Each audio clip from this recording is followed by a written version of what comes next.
Chapter 1186. Where's His Highness? Nobody knew where Long Fei Yi had gone. Seeing the confused faces of the shadow guards, Chu Shifeng was so angry that he wanted to kick them. Where's His Highness? Speak! Chu Shifeng demanded loudly. He'd only gone to the barracks to take care of some business today, but heaven knows what happened when he returned. How did the princess find out about Gu? And why wasn't His Highness here? His Highness disappeared last night. We don't know where he went, one of the shadow guards said timidly. Another shadow guard was bolder and complained, Boss, you know His Highness's temper too. If he doesn't let anyone know where he goes, we won't be able to find him even if we try. Chu Shifeng gave a start, then quickly turned and ran towards the back of the mountain, leaving the rest of his men at a loss.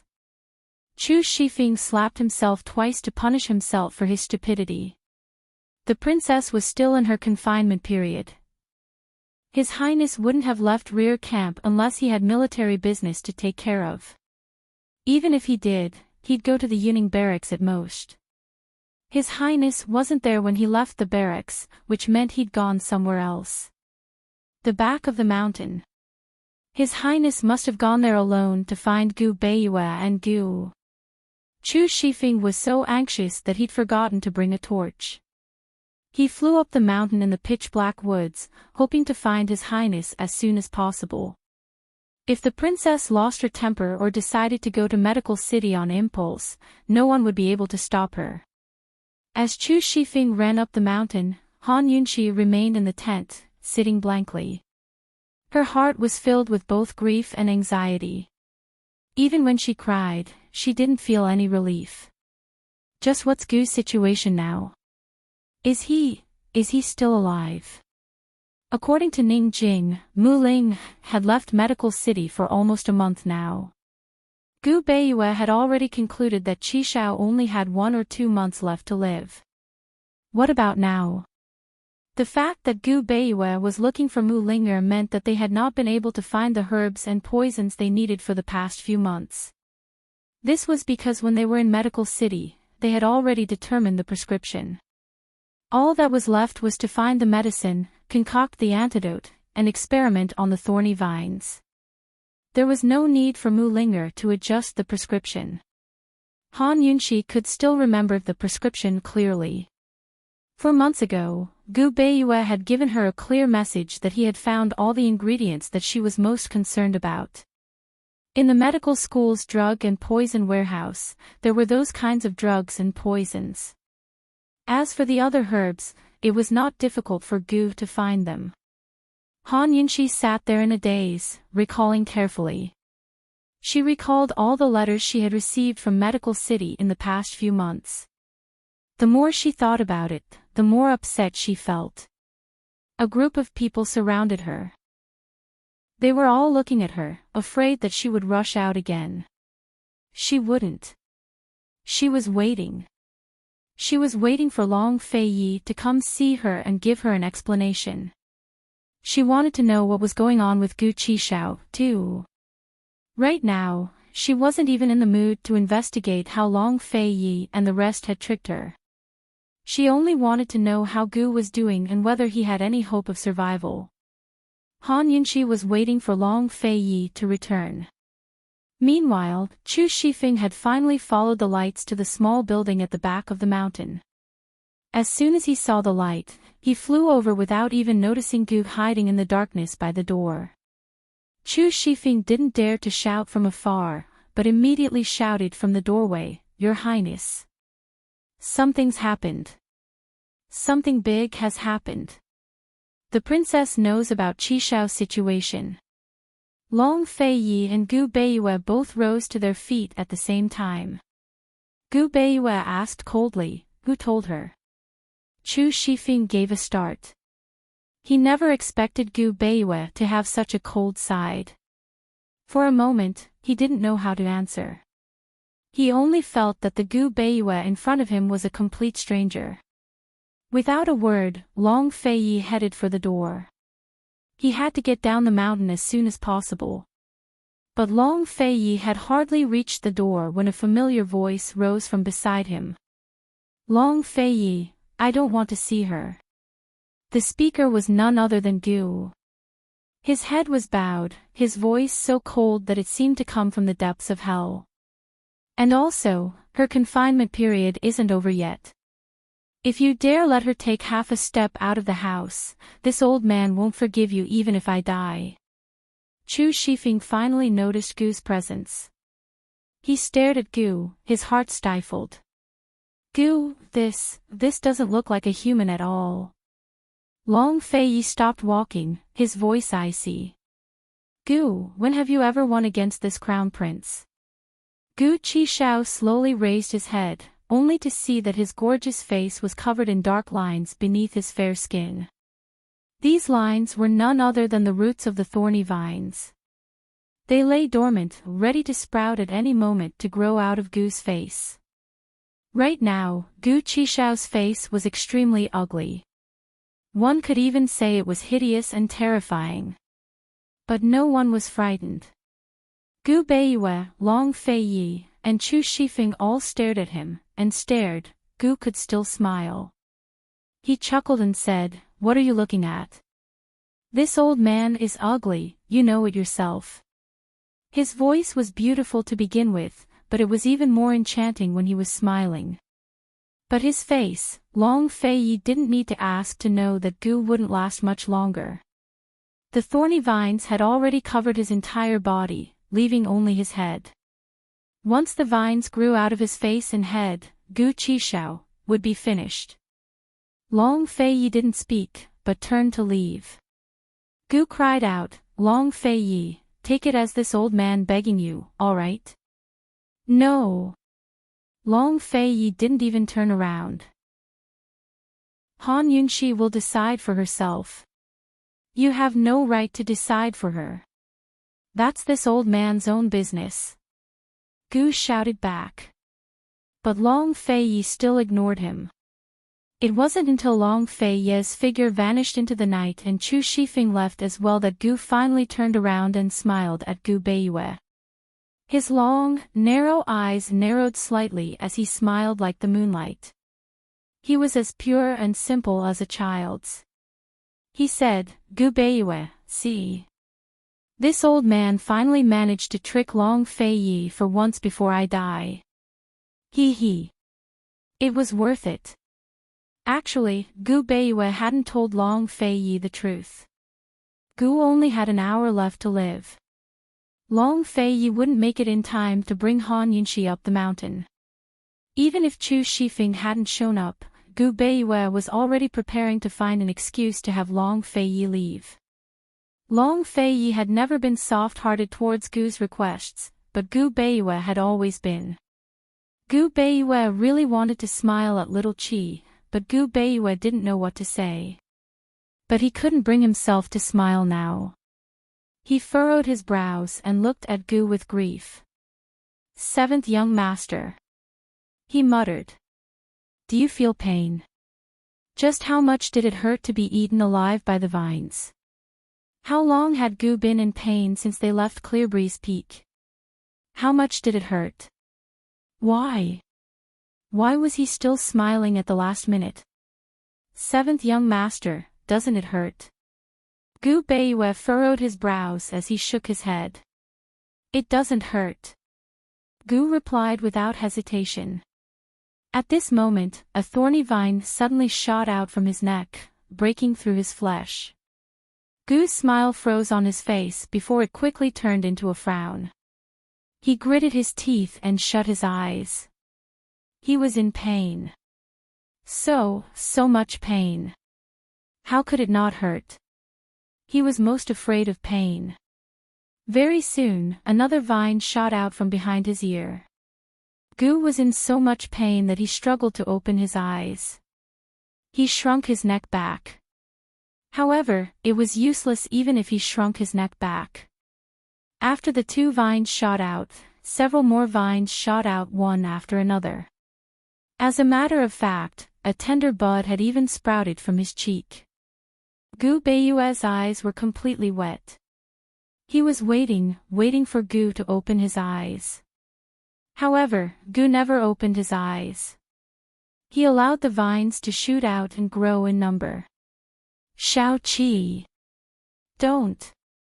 The most composed Gu Beiyue finally broke down. He could no longer care about anything else. He lunged over and hugged Gu firmly. Shao-Chi, don't go. Don't go. Shao-Chi, I'm begging you, don't go. Shao-Chi, the princess will come and see you. The princess will definitely come and see you. Just wait for her. Shao-Chi, North Moon, Gu murmured. Gu Beiyue immediately stopped. He was afraid to make a sound. He even held his breath. North Moon, all right. Gu was completely exhausted. He could not even utter a single word. Gu Beiyue was afraid to make a sound, afraid that he would miss a single word. He listened for a very long time before finally hearing it clearly. Gu was crying out in pain again. He said, North Moon, it hurts so much. 2 lines of tears flowed down from the corner of North Moon's eyes slowly. Gu Beiyue hugged Gu firmly. He was at a loss. He had run out of ideas. He had no idea what to do at all. All he could do was hug Shao-Chi and listen to Shao-Chi cry out in pain. Very soon, he could sense the vines all over Shao-Chi become restless. It was as if countless branches were ready to burst out. He was even afraid to look at Gu's face. However, he knew that the final moment had arrived. The most painful moment, the most torturous moment, had also arrived. North Moon, it hurts so much, it hurts. Gu's voice was very, very soft, but Gu Beiyue heard it clearly. As a matter of fact, Gu Beiyue did not even know if the voice in his ears was the 7th young master's voice or if he was hallucinating. The voice tormented his heart. Finally, Gu Beiyue threw caution to the wind. He stood up and ran into the room, bringing out the last tiny portion of perplexing butterfly illusion that Han Yunxi had left behind. The perplexing butterfly illusion could not corrupt the poison Gu human by Yanqing. Perhaps it could corrupt Gu. After all, their constitutions were different. Gu Beiyue was unwilling to see Shao-Chi suffer this kind of torture until his death. He was reluctant. He would rather use the perplexing butterfly illusion to end Shao-Chi's pain and end it all. By the time Gu Beiyue brought back the perplexing butterfly illusion, he could no longer see Shao-Chi. All he saw were countless vines darting out from the black robes and growing wildly. Gu Beiyue was filled with grief. He did not know whether Shao-Chi was still alive or not, whether he was still conscious. He hated these vines to the core, so he casually poured the perplexing butterfly illusion down. At this moment, Long Feiyi had only just arrived in the tent, standing before Han Yunxi. Everyone had left.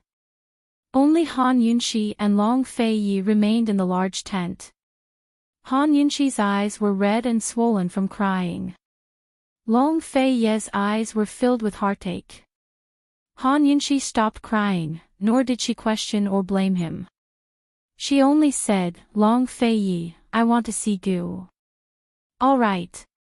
Long Feiyi agreed without the slightest hesitation. He knelt down on one knee beside her and personally helped her put on her boots. He fetched a large fox fur robe and wrapped her up tightly. He said, Let's go. I'll carry you there. As soon as they arrived at the entrance, they actually saw Muling. Chapter 1187.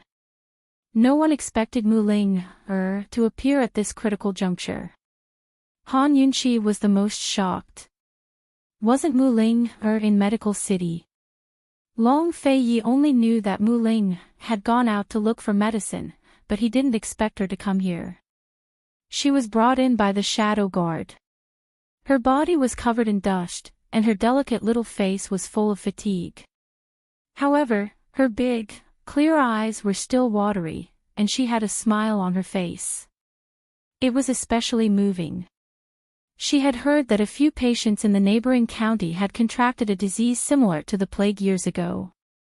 She had specially rushed over to take a look, hoping that she could concoct the poison from that year. Unfortunately, her efforts had ended in failure. She had finished her business there and rushed over.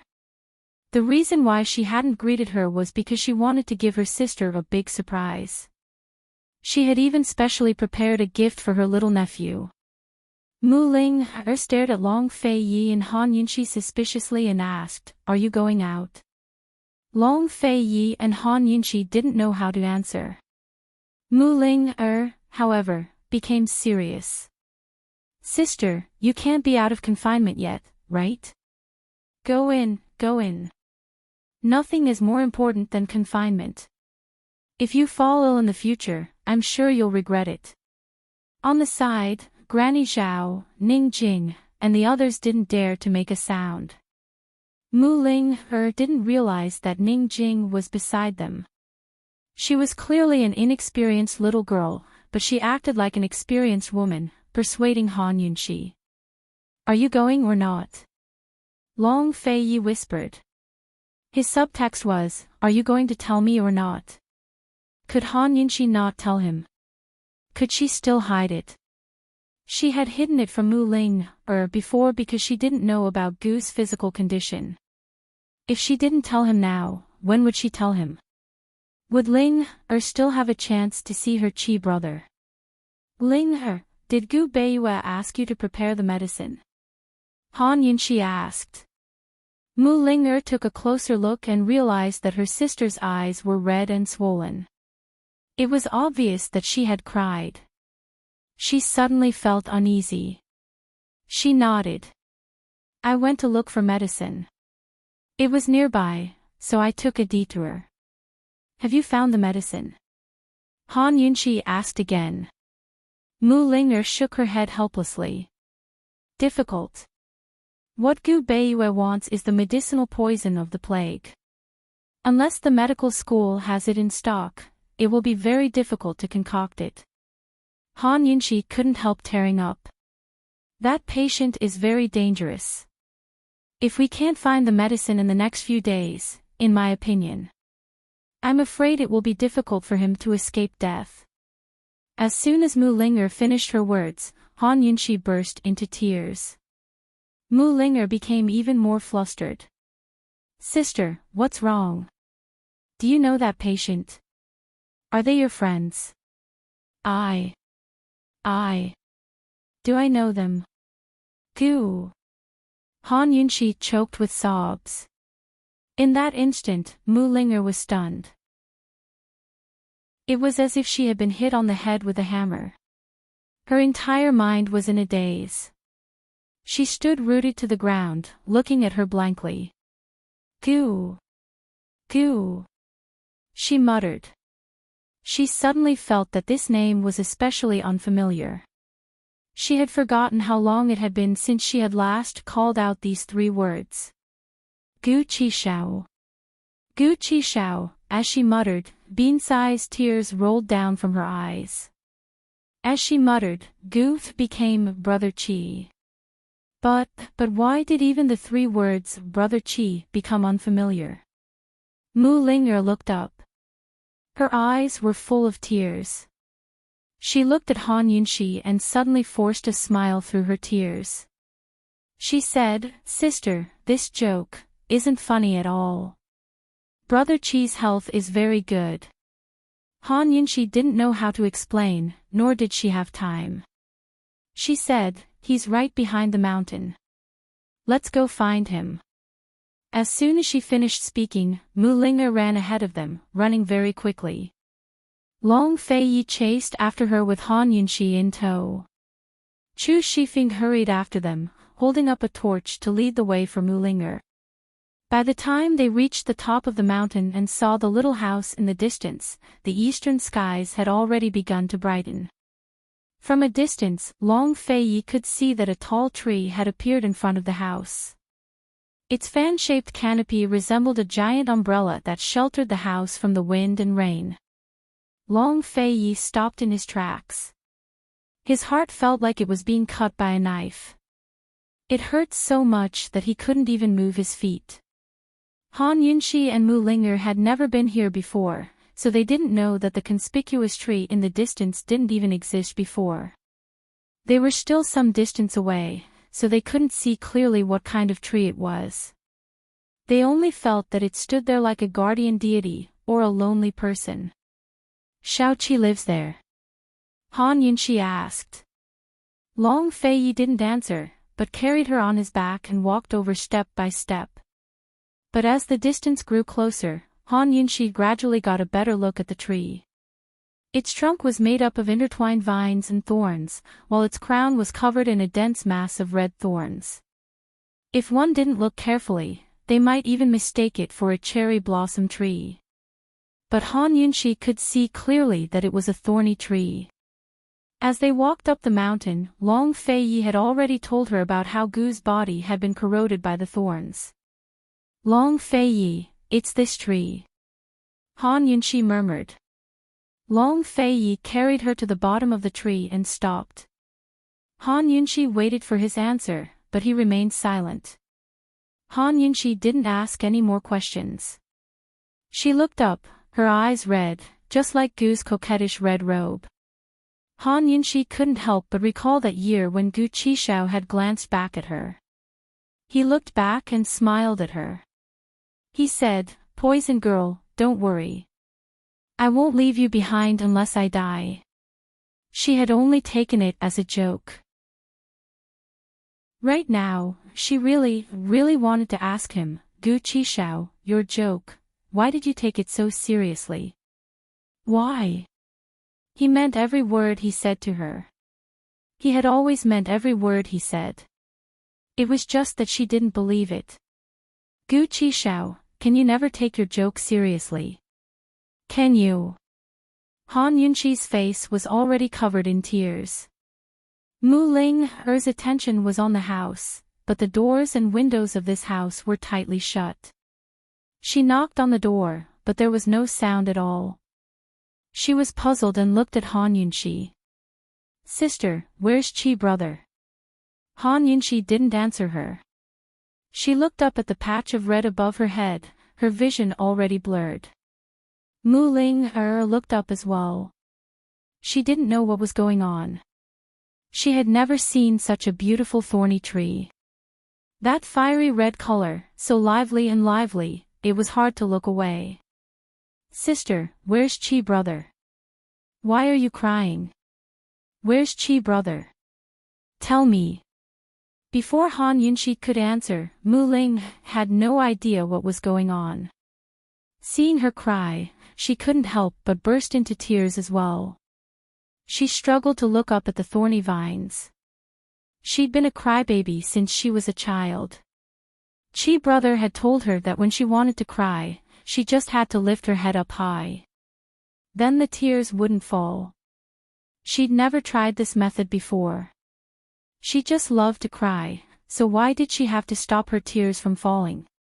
It was only after she tried today that she realized that Qi Gij was lying. Looking at the red canopy, Mu Ling'er cried, "Qi brother, what do I do? My tears are still falling, where are you? Tell Ling'er, what should I do?" Long Fei Yi hung his head in silence. After a long time, he finally said to Chu Shifeng, "Go find Gu Beiyue." He didn't want to say a word. Let Gu Beiyue explain things to Mu Ling'er instead. Chu Shifeng knocked on the door, but there was no response. He forced the door open and froze at the sight of the person inside. He saw, inside the room, Gu Qishao was lying quietly on the bed, his upper body bare. Only a random blanket was wrapped around his lower body. His skin and flesh were completely unharmed. Even his hair was in its original state. Chu Shifeng couldn't see his face as he lay sprawled on the bed. Gu Beiyue was standing on one side, concentrating on inserting needles into his arms. Gu didn't die. He didn't turn into a tree. Wasn't his body mostly eaten away by the thorny vines? How did he recover without a scratch? Chu Shifeng didn't have time to think. He turned to Long Fei Yi and exclaimed, Your Highness, Qi Shao didn't die. He didn't die. Qi Shao's here. Mu Ling was the first to rush over. Long Fei Yi and Han Yunqi both turned back, their hearts almost stopping. They didn't dare to believe their ears, afraid that they'd heard wrong. Qi big brother. Sob, just what's wrong with you? Qi big brother. Mu Ling suddenly wailed as she rushed inside. Seeing this, Long Fei Yi and Han Yunqi finally believed it. Han Yunqi wanted to get off and walk by herself, but Long Fei Yi didn't let her. He quickly carried her on his back until they reached the door and saw the real scene. Shao Qi. Shao Qi, Han Yunqi didn't know whether to laugh or cry. She would never be able to forget this scene. Long Fei Yi silently exhaled as his head throbbed with pain. Still, he couldn't help but chuckle softly. While he wasn't paying attention, Han Yunqi struggled a bit before jumping off his back and running into the house. Mu Ling still didn't know a thing. She called out Qi big brother a few times, but Qi big brother didn't reply. She saw Gu Beiyue's brows furrow as he ignored her. She grew even more afraid and cried even louder. Han Yunqi didn't know what was wrong with Gu, but Gu's body was still fine. There were no traces of the thorny vines, so this had to be a good sign. It had to be.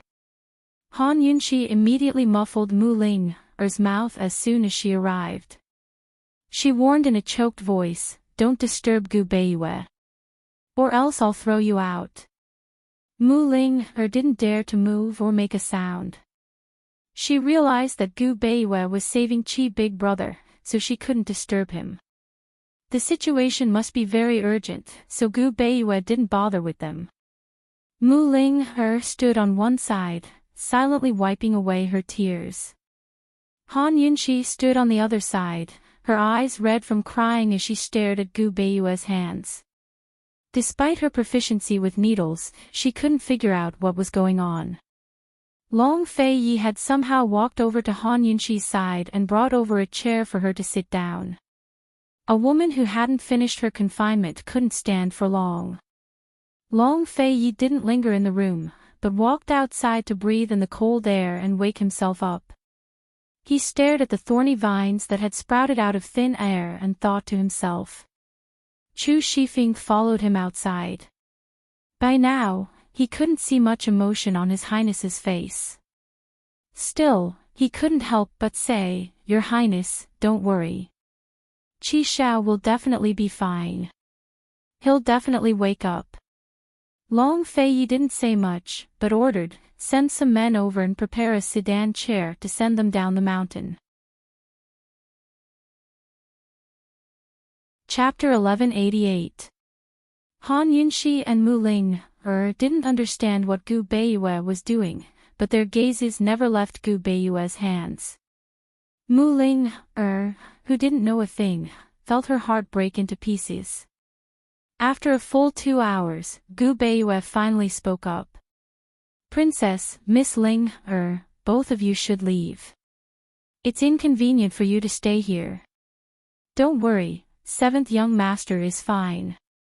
As Gu Beiyue spoke, his attention was still on Gu's body. His hands didn't stop moving either. Although his eyes were bloodshot, he was still focused and serious. Han Yunqi and Mu Ling's hearts settled back into their chests. The two sisters exchanged glances and smiled through their tears. They were both experts in the field and knew what Gu Beiyue meant. They quickly rose to their feet and left the room. Han Yunqi personally closed the door behind her. After breathing in the fresh, cold air, her head, which had been dizzy from crying, cleared up a little. By now, the sun had already lit up the entire mountain. The morning sun was warm and the air was fresh. Flowers bloomed all over the peak like a carpet of flowers. Long Fei Yi and Chu Shifeng were still under the thorny tree, tormenting the trunk. When he saw Han Yunxi and Mu Ling emerge, he walked over. He took off his cloak and prepared to drape it over Han Yunxi's shoulders. Han Yunxi refused and draped it over him instead. "I'm not cold, really." She was already wrapped in a thick fox fur robe, so she really wasn't cold. Moreover, fourth young Miss Ren had taken care of her personally. She hadn't been disturbed in the past 10 nights either, so her body and mind were recovering well.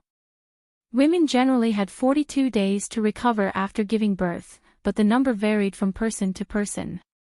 Some recovered quickly, while others took longer. Han Yunxi had a good understanding of her own body. "Chu Shifeng, it's cold on the mountain. Send the princess down first," Long Fei Yi instructed. Han Yunxi immediately explained her theory to Long Fei Yi. Long Fei Yi had no choice but to ask her to sit down. "Gu Beiyue said that 7th young master is fine," Han Yunxi said hurriedly. Long Fei Yi had already guessed it. Otherwise, he would not have retreated. Mu Linger stood in front of the door, facing it tightly shut. Han Yunxi quickly pulled her over and told her everything. It would have been better if Mu Linger had not heard of Gu's immortal body. She knew that Gu's body had been corroded by the thorny vines for months. She knew that Gu had almost turned into the cold thorny tree in front of her. Mu Linger finally burst into tears. "Sister, Chi brother is afraid of pain." Chi brother was very afraid of pain. "Why didn't you tell me?" "Why?" Han Yunxi let her cry as she wished, unable to reply. She had only found out the truth today. Han Yunxi's heart still ached as she watched Mu Linger cry until her face was about to crumble. That's right. 7th young master was afraid of pain. What had 7th young master been through these past few months? She leaned against the wall and recalled how 7th young master and Long Fei Yi had told her multiple times that the imperial harem won't die. Her eyes still stung with jealousy. Just what kind of feelings did Gu Qishao have to say those words to me? What kind of feelings did he have when he said to her, "Poison lass, I won't leave you behind unless I die"? Only now did Han Yunxi truly understand the weight of Gu Qishao's promise. Shao Qi's deepest impression of her wasn't his brilliant smile, but his words. Mu Linger couldn't stop crying, but Han Yunxi didn't cry. Han Yunxi's heart was filled with hope that Gu Qishao would walk out of that room on his own and smile at them. He could complain about why she wasn't sad or crying, and he could laugh at Linger for being a crybaby. Han Yunxi stopped crying, but she knew that in the future, she'd remember little Qi's promise and everything that had happened today. She'd think of all that Qishao had endured alone, and her face would be covered in tears just like Mu Linger's. They waited all the way until night fell. Long Fei Yi had already sent the shadow guard over to set up a tent. Granny Zhao also came over to serve them and cook a big pot of hot food. Unfortunately, no one had any appetite as Gu wasn't awake yet. If Gu Beiyue hadn't said that Gu was fine, everyone would be panicking by now. At noon, Han Yunxi had Chu Shifeng deliver food to Gu Beiyue and told him to feed him. Gu Beiyue's acupuncture needles took energy, so he wouldn't wake up on an empty stomach. None of them had an appetite for dinner. Chu Shifeng was about to deliver food to Gu Beiyue when Gu Beiyue came out. Mu Linger ran in front and almost knocked Gu Beiyue over. How is it? How is it? How's Qi big brother? Is he awake? Is he all right? Gu Beiyue's face was weary, but he still smiled gently at Mu Linger. Miss Linger, don't worry. He's fine, he said.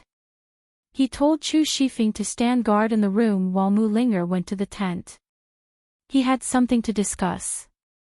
Mu Linger wanted to see Qi big brother, but she also wanted to know the details of Qi big brother's condition. She couldn't decide. You can't go, his body is covered in needles. Gu Beiyue said, then told Chu Shifeng, light up the other 2 stoves as well. Don't let Qi Xiao catch a cold, he's very weak right now. Mu Ling'er immediately blushed. She knew that Qi Big Brother was probably still naked right now. She turned back and asked, then when can we go? Tomorrow, Gu Beiyue said mildly. No one would know that last night, he was such a calm and rational person. However, he hugged little Seven and cried so sadly. Using up the perplexing butterfly illusion was the most irrational thing he'd done.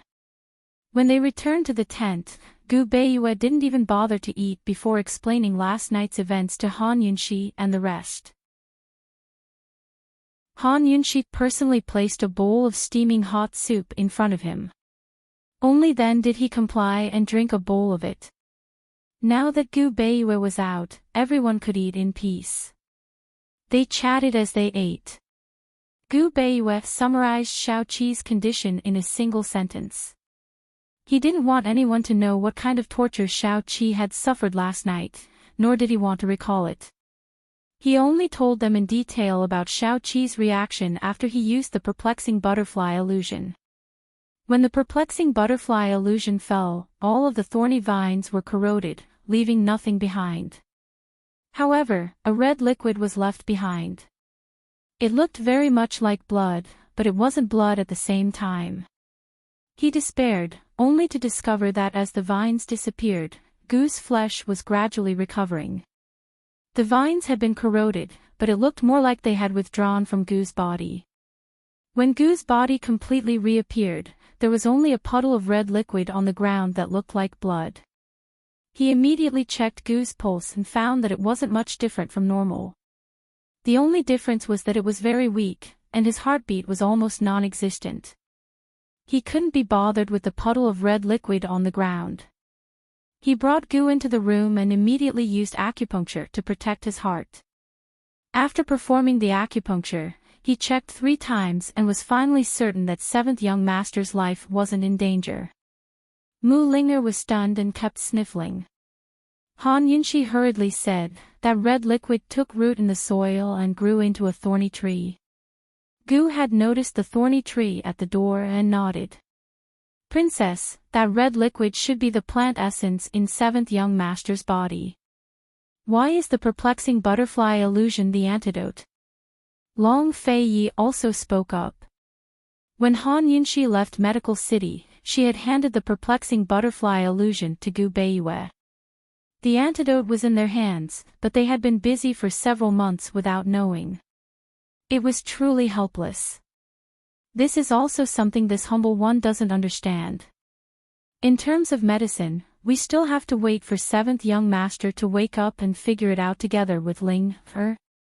Medicinal herbs and poisonous plants are mutually reinforcing and counteracting, and perplexing butterfly illusion is made from a mixture of withered plants. Looking at it carefully, it's not strange that perplexing butterfly illusion can cure 7th young master's undying body. Gu Beiyue said seriously, however, this humble one speculates that if Xiao Qi hadn't turned into thorny vines, perhaps the perplexing butterfly illusion wouldn't have ended up like this. Han Yunxi wanted to say the same thing. If Gu's body hadn't been corroded by the thorny vines and used perplexing butterfly illusion, perhaps it wouldn't have hurt him at all. No one could say for sure. Moreover, Gu had used perplexing butterfly illusion last night after testing out various medicinal herbs. Would the remnants of those herbs in his body have any effect on the thorny vines? If they followed the formula from before and found the antidote for the plague, how much weaker would it be compared to the perplexing butterfly illusion? That was a question for Gu and Mu Ling'er to solve. Even so, they might not be able to figure it out. It wasn't easy to get the antidote for the plague. In any case, 7th young master had already recovered. Han Yunxi would rather never create an antidote than see a plague as large as the one from the past erupt in Cloud Realm continent again. Mu Ling'er sobbed, "Big sis, thank goodness you still kept the perplexing butterfly illusion. Otherwise, sob. Han Yunxi rejoiced as well. 7th young master's body is still very weak. We have limited medicinal ingredients here, so I have to take him back to Medical City. I'm afraid he'll have to soak in the medicinal soup for a while, Gu Beiyue said seriously. I'll go with you. Mu Ling said anxiously. Gu Beiyue nodded helplessly. We'll still need Miss Ling to write up a few prescriptions. Mu Ling's eyes were still wet as she nodded. She was both upset and surprised, unable to calm down. Gu's affairs had finally come to an end. Gu Beiyue estimated that it'd be at least a month before Gu woke up.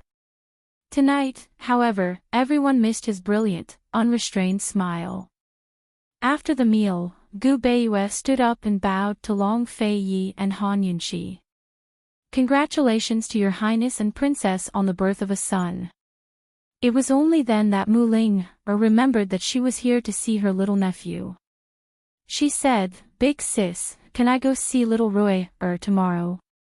Let's go down the mountain together tomorrow.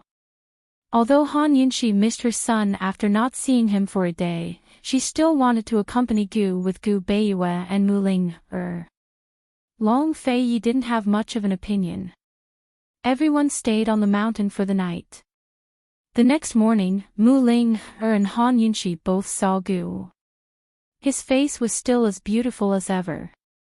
His long, narrow eyes were closed, and his eyelashes were long. Gu Beiyue helped him change into a white brocade robe. His quiet appearance made him look like a noble young master, the big brother next door. Chapter 1189. Han Yunxi and Mu Ling circled around the unconscious Gu, while Long Fei Yi and Gu Beiyue stood beneath the thorny tree. The two of them had been studying the thorny tree since last night. Just like Gu Qishao's, it couldn't be poisoned to death or burned to death.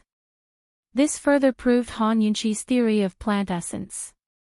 This thorny tree had been born from the plant essence in Gu's body, so it naturally inherited Gu's undying and indestructible body.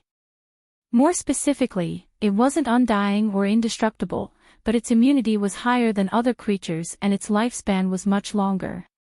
Long Fei Yi suddenly unsheathed his sword and used the lustbite energy to hack at a few thorny vines. A single slash was all it took to shatter the thorny vines. Han Yunxi and Mu Ling both looked back. Han Yunxi grinned and said, Long Fei Yi, this tree belongs to Gu. You can't damage it. Long Fei Yi saw that Han Yunxi was in a good mood, so he was too lazy to argue with her. Han Yunxi's words reminded Gu Beiyue of something.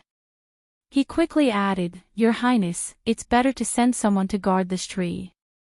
If the plant essence falls into someone else's hands, it'll be as troublesome as the poison sex poisoned Gu humans. If plant essence could turn a person into an undying and indestructible body, then countless ambitious people in the world would fight over it. How many immoral doctors would use people for experiments? This matter had to be kept a secret. And this tree had to be protected. Long Fei Yi had long thought of this point. Last night, he'd left the task to Chu Shifeng. He wasn't just going to guard the tree, but the mountain as well. Otherwise, the tree would be too suspicious. This was a military base, so it wouldn't raise any suspicions if he sent someone to guard the mountain. At noon that day, Han Yunxi and the others returned to the barracks. Gu was settled in his tent. When Ning Jing saw that they had returned and that Gu was fine, she finally felt relieved. It was only then that Mu Ling realized that both Ning Jing and Tang Li were in the military camp. She did not mention much about Qi brother. Instead, she dragged Ning Jing to tell her about Tang Tang's interesting stories. Little Tang Tang was 1 year old and was at the age when she was very cute. There was always a basket of interesting things to talk about in the letters. While everyone was in the camp, Ning Jing called Tang Li over to let Gu Beiyue take a look. Tang Li still treated everyone as heir. She sat beside Ning Jing in a daze. Gu Beiyue could do nothing about mental trauma. No matter how good he was, he couldn't prescribe medicine that could cure mental trauma. However, Gu Beiyue still pretended to do some tests and gave Ning Jing some good news so that Ning Jing could see hope. Ning Jing was Tang Li's medicine. Gu Beiyue had to let Ning Jing see hope so that Ning Jing could persevere. Since he has memories of hidden weapons and doesn't reject them, I suggest that you go back to the place he's most familiar with. Gu Beiyue was not lying. He was serious. Ning Jing nodded. If it weren't for Gu's incident, she would have gone back to the Tang sect with Tang Li today. Sister Jing, don't worry.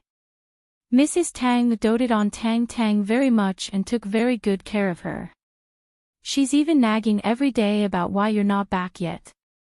Mu Ling hurriedly said. I'm preparing to go back, Ning Jing said indifferently. Mu Ling looked apologetic. Sister Jing, I can't accompany you anymore. I have to go to Medical City with Chi brother. Silly girl, I didn't ask you to accompany me. Ning Jing didn't hold back. Mu Ling had bumped into her at Three-Way Black Market and almost caused her to have a miscarriage. She had been with her for long enough. Now, it wasn't Mu Ling who owed her anything.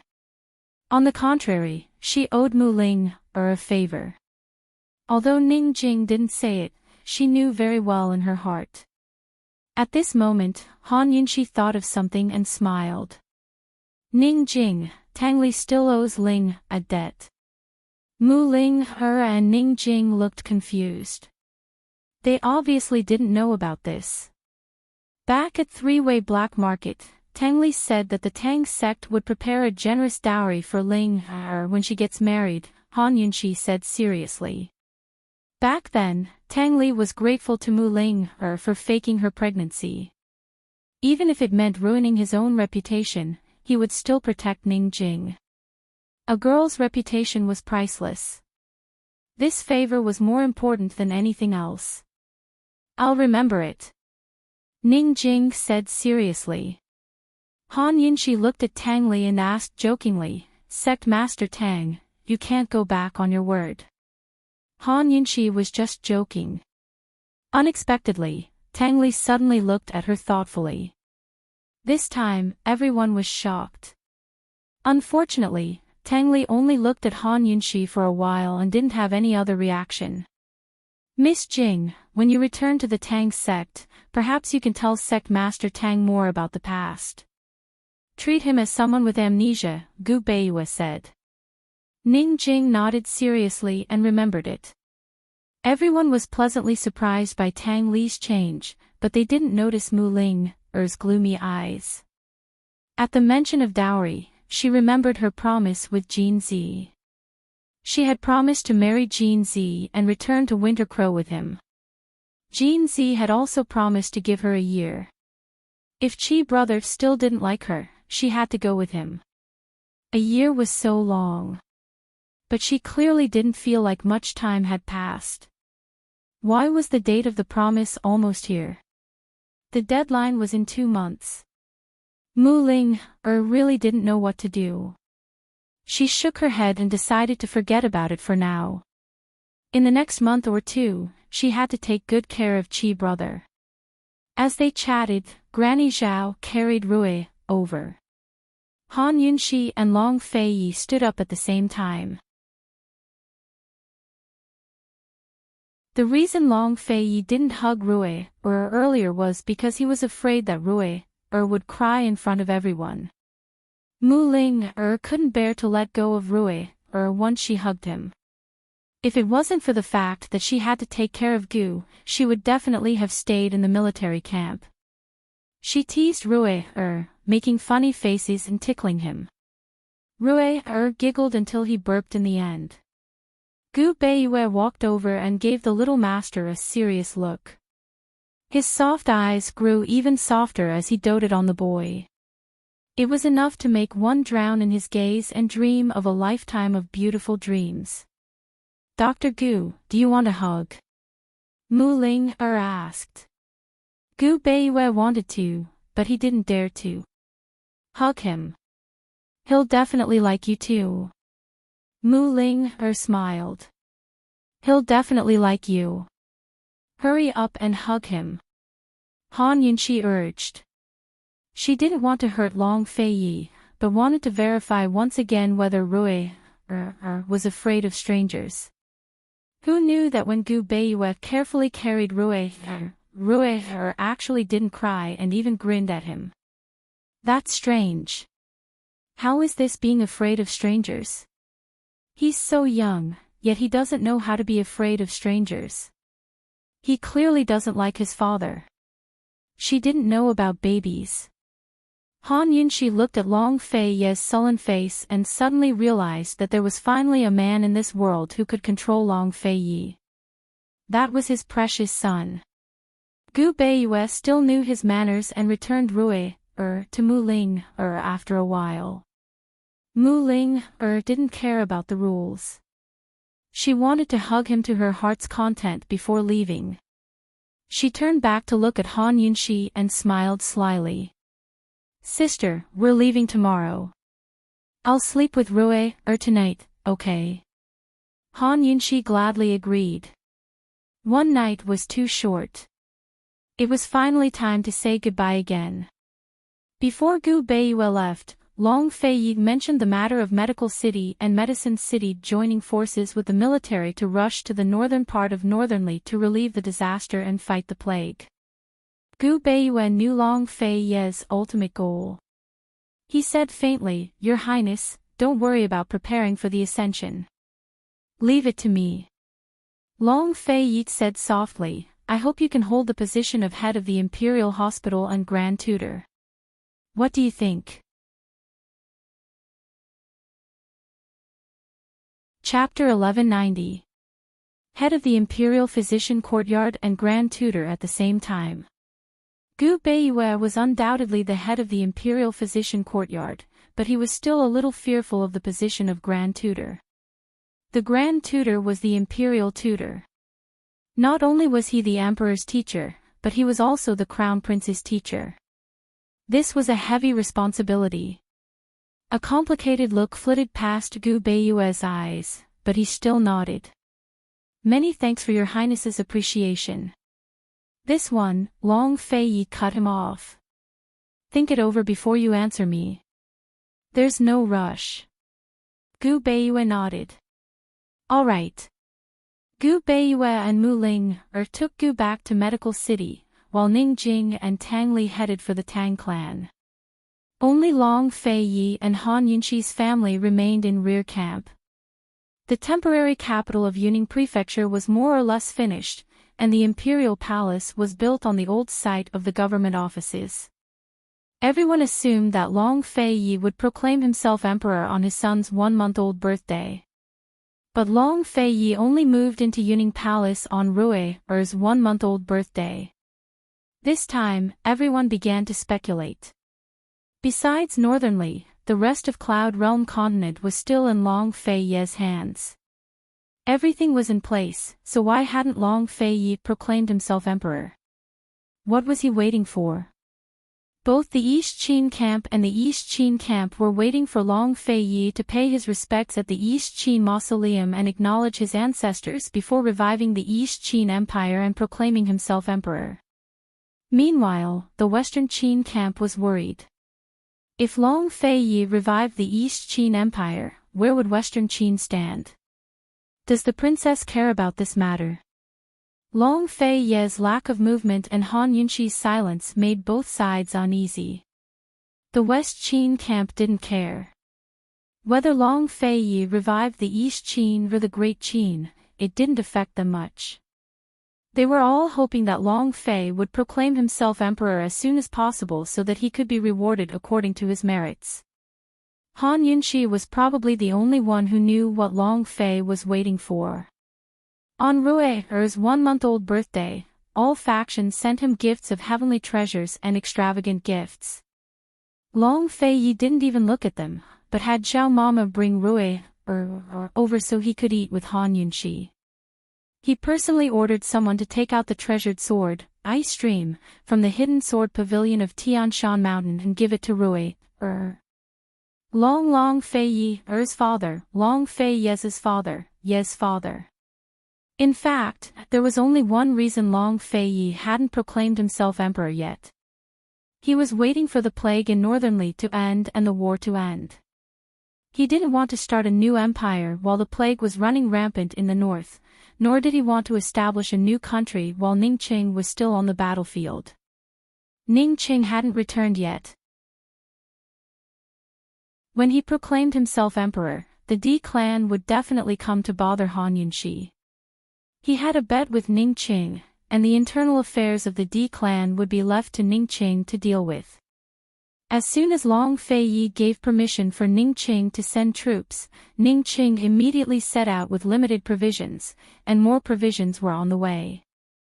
Vice Academy head Shen of Medical City had already sent a medical team of more than 20 people to Northern Li to support Ningqing. Ningqing wasn't going to war, but disaster relief.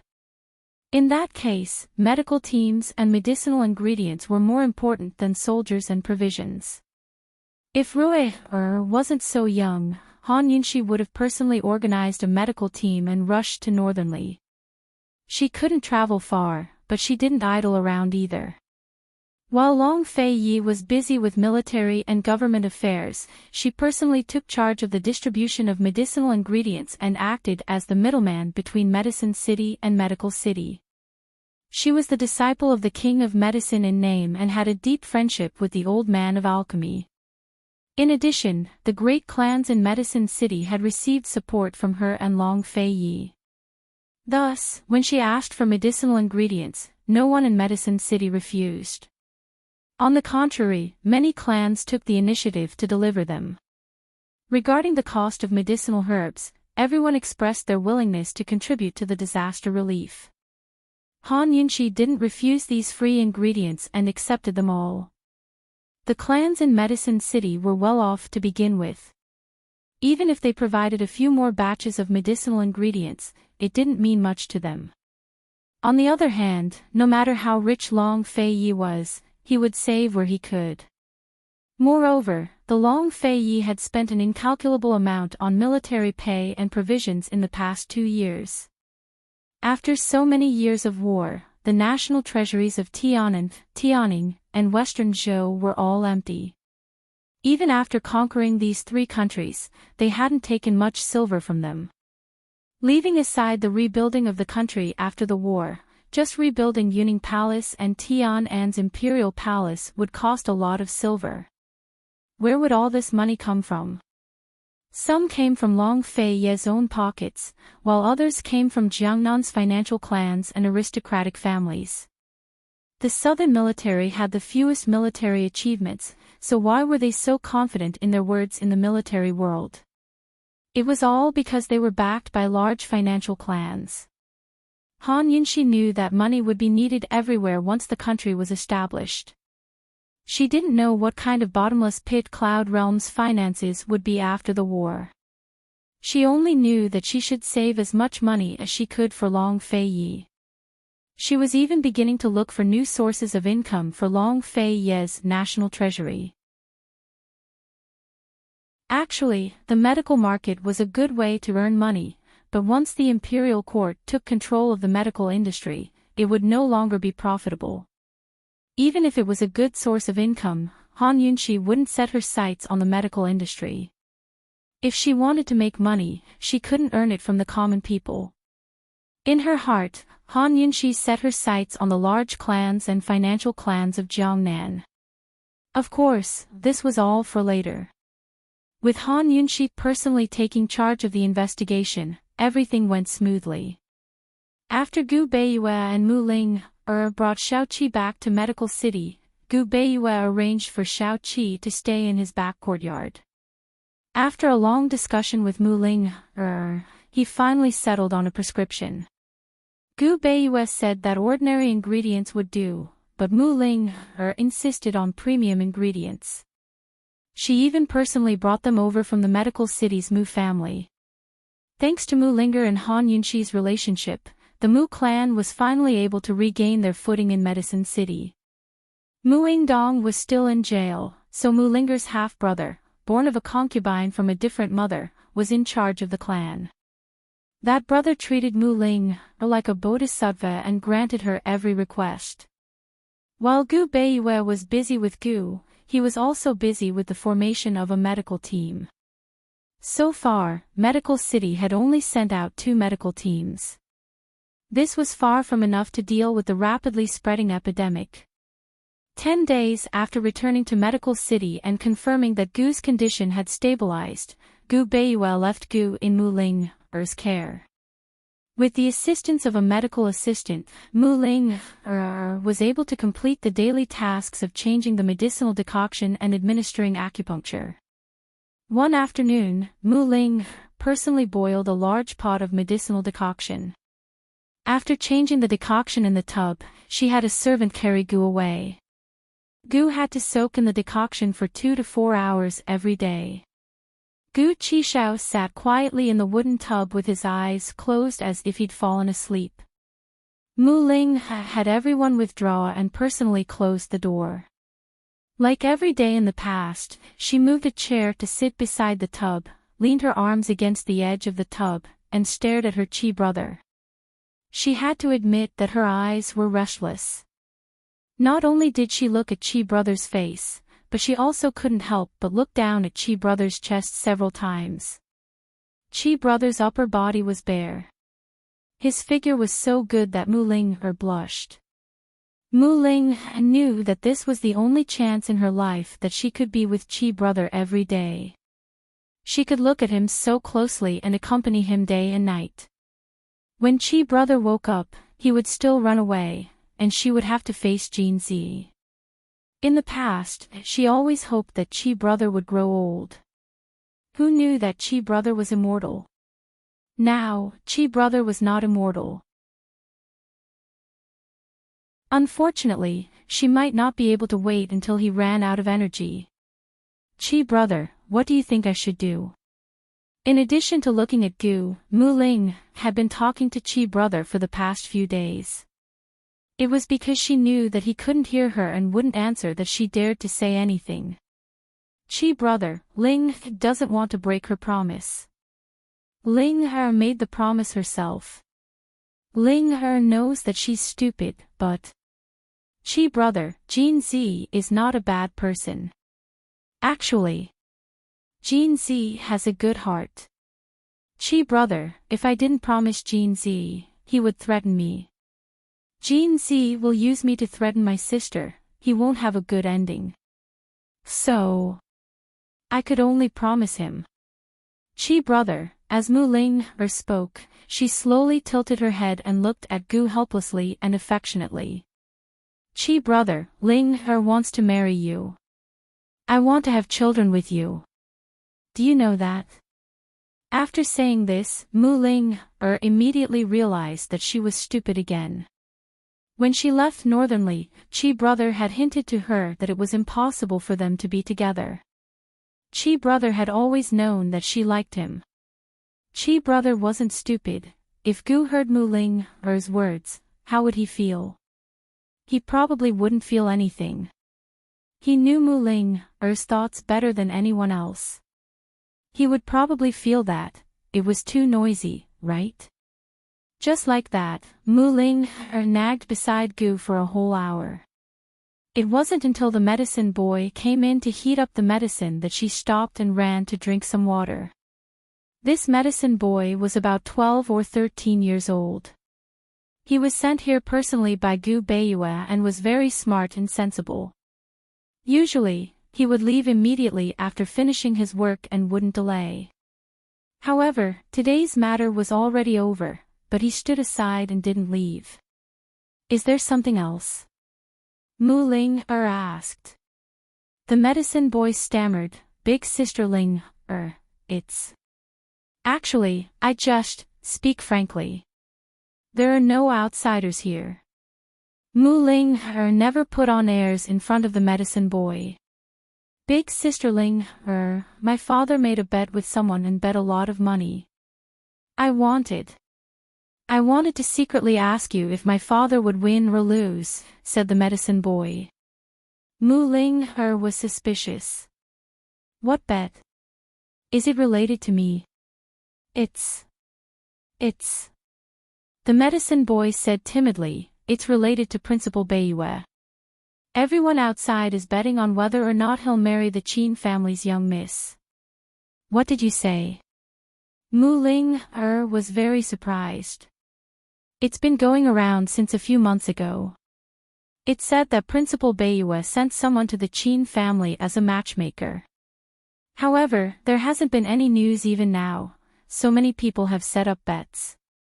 My father is betting that Principal Bayue won't marry the Qin family's young miss. That wheelchair-bound young miss of the Qin family. Mu Ling asked in surprise. She was quite familiar with the situation of the great clans in Medical City. The medicine boy immediately nodded. Mu Ling was even more shocked. She ran out without another word. She naturally went to find Gu Bayue.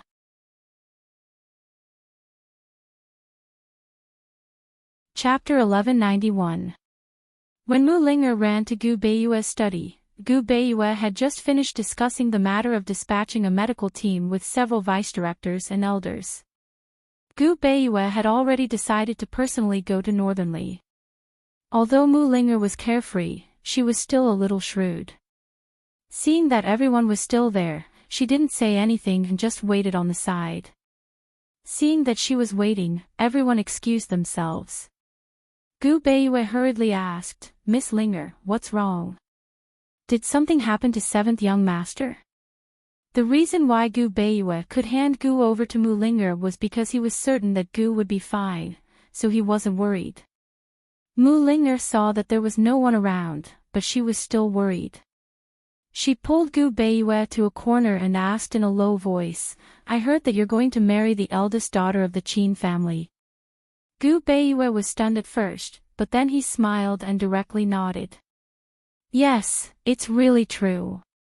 Mu Linger was scared out of her wits. Not to mention the eldest daughter of the Qin family who was in a wheelchair, even the best woman in Medical City wasn't worthy of Gu Bayue. He was young and promising, good-looking, gentle, held a high position, had a noble status, was skilled in martial arts, and had superb medical skills. How could such a man be worried about not being able to find a wife? Seeing Gu Bayue's faint smile, Mu Linger knew that he wasn't joking. She looked at Gu Bayue seriously and asked, Why? Miss Linger, this is a private matter. Let's not talk about it. I'll be leaving for Northernly tomorrow. Come with me to see 7th young master. Gu Bayue kindly refused to answer. Mu Linger didn't let go. Dr. Gu, do you have some difficulties? Did someone force you? Why is that? No one forced me. I like Miss Qin and want to marry her.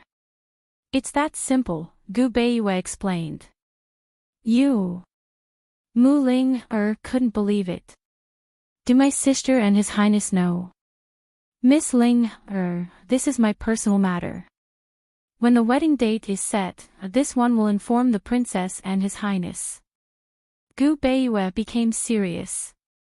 What he meant was that even his master, Han Yunshi, couldn't interfere with his private affairs.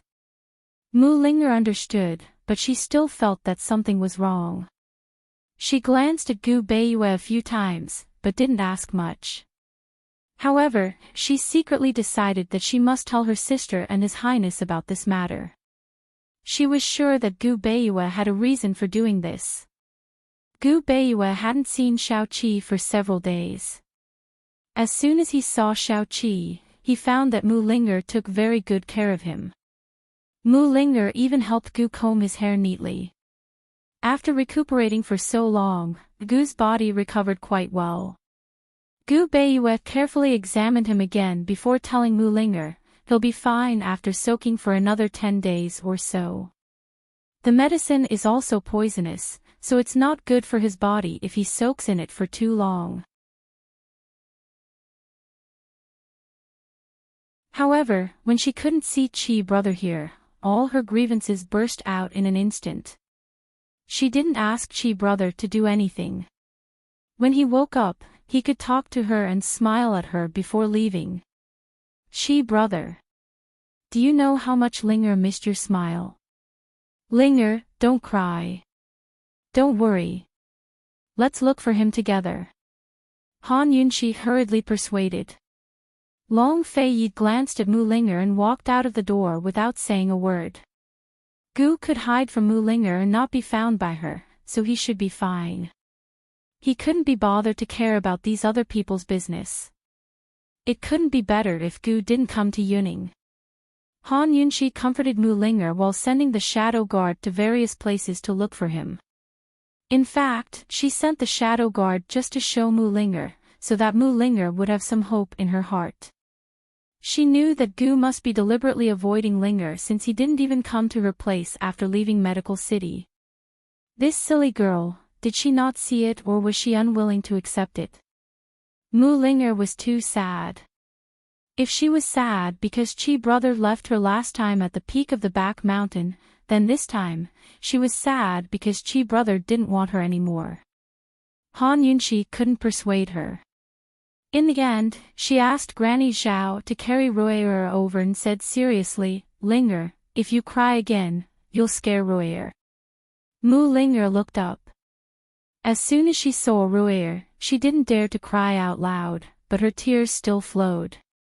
Han Yunshi saw her reluctant look and felt helpless. She could only let her cry. If crying could make her feel better, that would be good. Han Yunshi carried Royer into the courtyard. The 1-month-old Royer was changing rapidly with each passing day. He could sense the movements of his surroundings and had a wealth of emotions and expressions. He especially liked it when his mother carried him out to stroll in the garden. He was still too young and didn't know that he had a very beautiful godfather who loved to joke and could find a lot of delicious food. He also didn't know how sad Aunt Linger was. He also didn't know that the most helpless thing in the world was not being able to get what you wanted. Mu Linger cried until she fell into a deep sleep. By the time she woke up, it was already dusk. Han Yunshi was sitting right next to her. As soon as Mu Linger opened her eyes, she saw Han Yunshi sitting beside her flipping through the account book. She didn't know what account book it was, but she knew that Han Yunshi was very busy. Her cold heart warmed a lot. She said seriously, Sister, I've troubled you again. Han Yunshi rolled her eyes at her and looked back at the account book. She said lightly, I'll stay in this room with you tonight. Are you hungry? Let Granny Zhao cook a bowl of noodles for you. I'm not hungry. Mu Linger thought for a moment and said seriously, Sister, I'm going to Northernly to find Dr. Gu. I'll go with him to save people. Han Yunshi was surprised and relieved. She patted Mu Linger's shoulder and said seriously, Good job. Because of the snow disaster and the plague, many cities and counties in Northernly were in a state of collapse. The soldiers either fled or were infected with the plague. The entire northern part of Northernly was like hell on earth. The Northern Dynasty's emperors took away the food and medicine and retreated to the foot of the snowy mountains in the north to defend a corner. After Ning Qing deployed his troops, he brought food and medicine to the disaster victims. The disaster victims and soldiers naturally surrendered. While they were grateful to the Ning Qing army, they were also very cooperative with the management of Ning Cheng's troops. Ning Jing used 2 months to divide the troops into several groups and almost all of the plague victims had been isolated. The soldiers were responsible for the delivery of food and medicine. The treatment and prevention of the plague could only be left to the medical team. The first news that Han Yunshi received was that Gu Beiyue was about to arrive at Ning Cheng's camp. He brought 3 very professional plague prevention and treatment teams with him. He wanted to end the disaster as soon as possible before midsummer arrived. Mu Linger was proficient in medicine. If she went, she would definitely be a great help to Gu Beiyue. Mu Ling wiped away the tears on her face firmly and said seriously, Sister, go accompany Royer and His Highness. I want to see that tree on the mountain. I'll stay the night on the mountain. I'll leave tomorrow morning. Be careful. If you want to go home, come here, Han Yunxi said gently. Mu Ling was about to leave, but she suddenly thought of something. She turned around and asked, Sister, did you receive the letter I sent you before? About the matter with the first Miss Qin? Han Yunxi asked. Yes. It's about that. Mu Ling still wanted to say that Gu Beiyue might have his reasons, but Han Yunxi interrupted her. Ling marriage is a private matter. Since North Moon chose her, he must have his reasons. Let's just wait for the wedding banquet. Mu Ling frowned. She was still worried. However, Han Yunxi waved her hand and told her to hurry up the mountain before it turned completely dark. The mountain path was easier to traverse. Mu Ling left and suddenly laughed at herself. Her own matters were already a mess, so why was she still worrying about Gu Beiyue? When Mu Ling arrived at the top of the mountain, it was already completely dark. It was the end of spring and the beginning of summer. There were more stars in the sky. She leapt onto a large branch of the thorny vines and sat down. Only when she raised her head did she discover that the dense thorny vines had blocked out the stars. She did not come down again. She sat on the tree in a daze for the entire night. Before she knew it, she had fallen asleep. Perhaps it was because this thorny tree belonged to Chi brother, but in her daze, she actually had the illusion that Chi brother was right beside her, watching over her.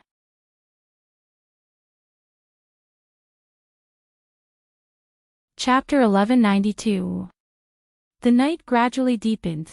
Mu Ling gradually fell asleep in a daze. Even though she was in the wilderness, curling up on a tree branch was not comfortable at all, but she slept exceptionally peacefully. Her instincts did not lie to her. Gu was indeed nearby. By the time Mu Ling fell into a deep sleep, Gu Qishao had emerged from the darkness. Dressed in an elegant and luxurious red robe, his smile was devastatingly beautiful. His smile was like a red lotus in the night, silently blooming, so enchanting that it was suffocating. He stood on top of the thorny tree, his red robe contrasting with the thorny tree crown. Under the moonlight, it became a meaningful painting. His smile was frozen in the painting. On the tree, Mu Ling's peaceful and innocent sleeping face was also frozen forever. Looking from afar, this scene, this moment, was forever. Gu walked closer, quietly jumped onto the tree branch, and sat opposite Mu Ling. Although Mu Ling's eyes were closed, Gu could still see that her eyes were swollen. Actually, even without looking, he knew that this lass must have been crying every day during this period. Wasn't it always like this in the past? When she couldn't find him, she would cry. Gu, who was always smiling and not serious, was rarely so serious. Those long and narrow eyes did not have a smile, only silence and steadiness. He looked at Mu Ling and said lightly, "Silly lass, crying is useless, being strong is useless. It's been so many years, you have to grow up." After saying that, he smiled to himself, 3 parts doting and 7 parts helplessness. He slowly leaned forward, close to Mu Ling, and lightly pecked her forehead, like a dragonfly skimming the surface of the water, and immediately let go. He could only give this much. He did not even look at her, and jumped down from the thorny tree, and turned to walk into the forest. Step by step, although he walked very slowly, he did not look back. Just like that, Gu's figure disappeared into the night, and Mu Ling slept soundly until dawn. She smiled sweetly in the morning light. He wondered what kind of sweet dream she was having. When the sunlight became more and more dazzling, Mu Ling finally woke up.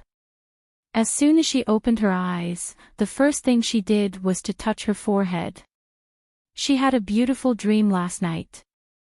She dreamed that Chi brother stayed by her side and even kissed her.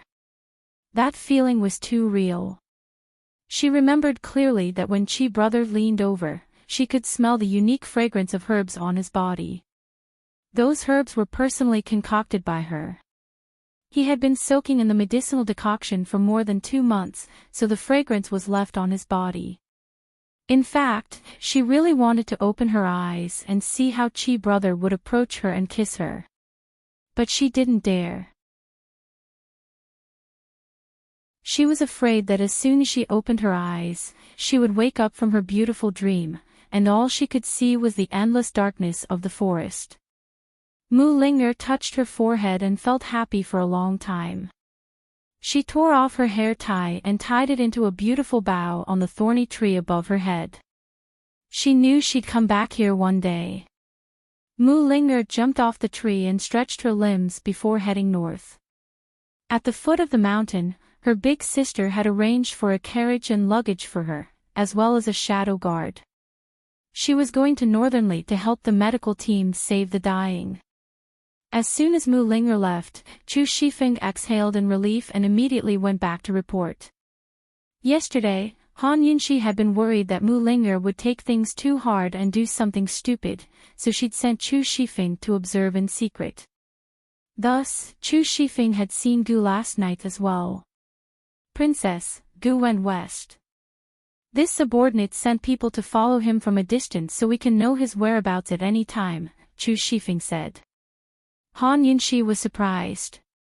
Gu didn't want to see Ling'er, but he didn't want to see her or Long Fei Yi either. That guy had been clamoring all day to be Ruo'er's godfather. What kind of godfather would do that? At this moment, Long Fei Yi had just finished dealing with government affairs and arrived. Chu Shifeng immediately told him about Gu, but Long Fei Yi wasn't interested at all. He only grunted before going to play with Ruo'er. Ruo'er had been playing happily with Xiao Mama, but stopped smiling as soon as he saw his father walk over. He stared at his father with wide eyes. His clear black and white eyes were so clear that it was intoxicating. Even someone as smart as Long Fei Yi couldn't guess what the little fellow was thinking.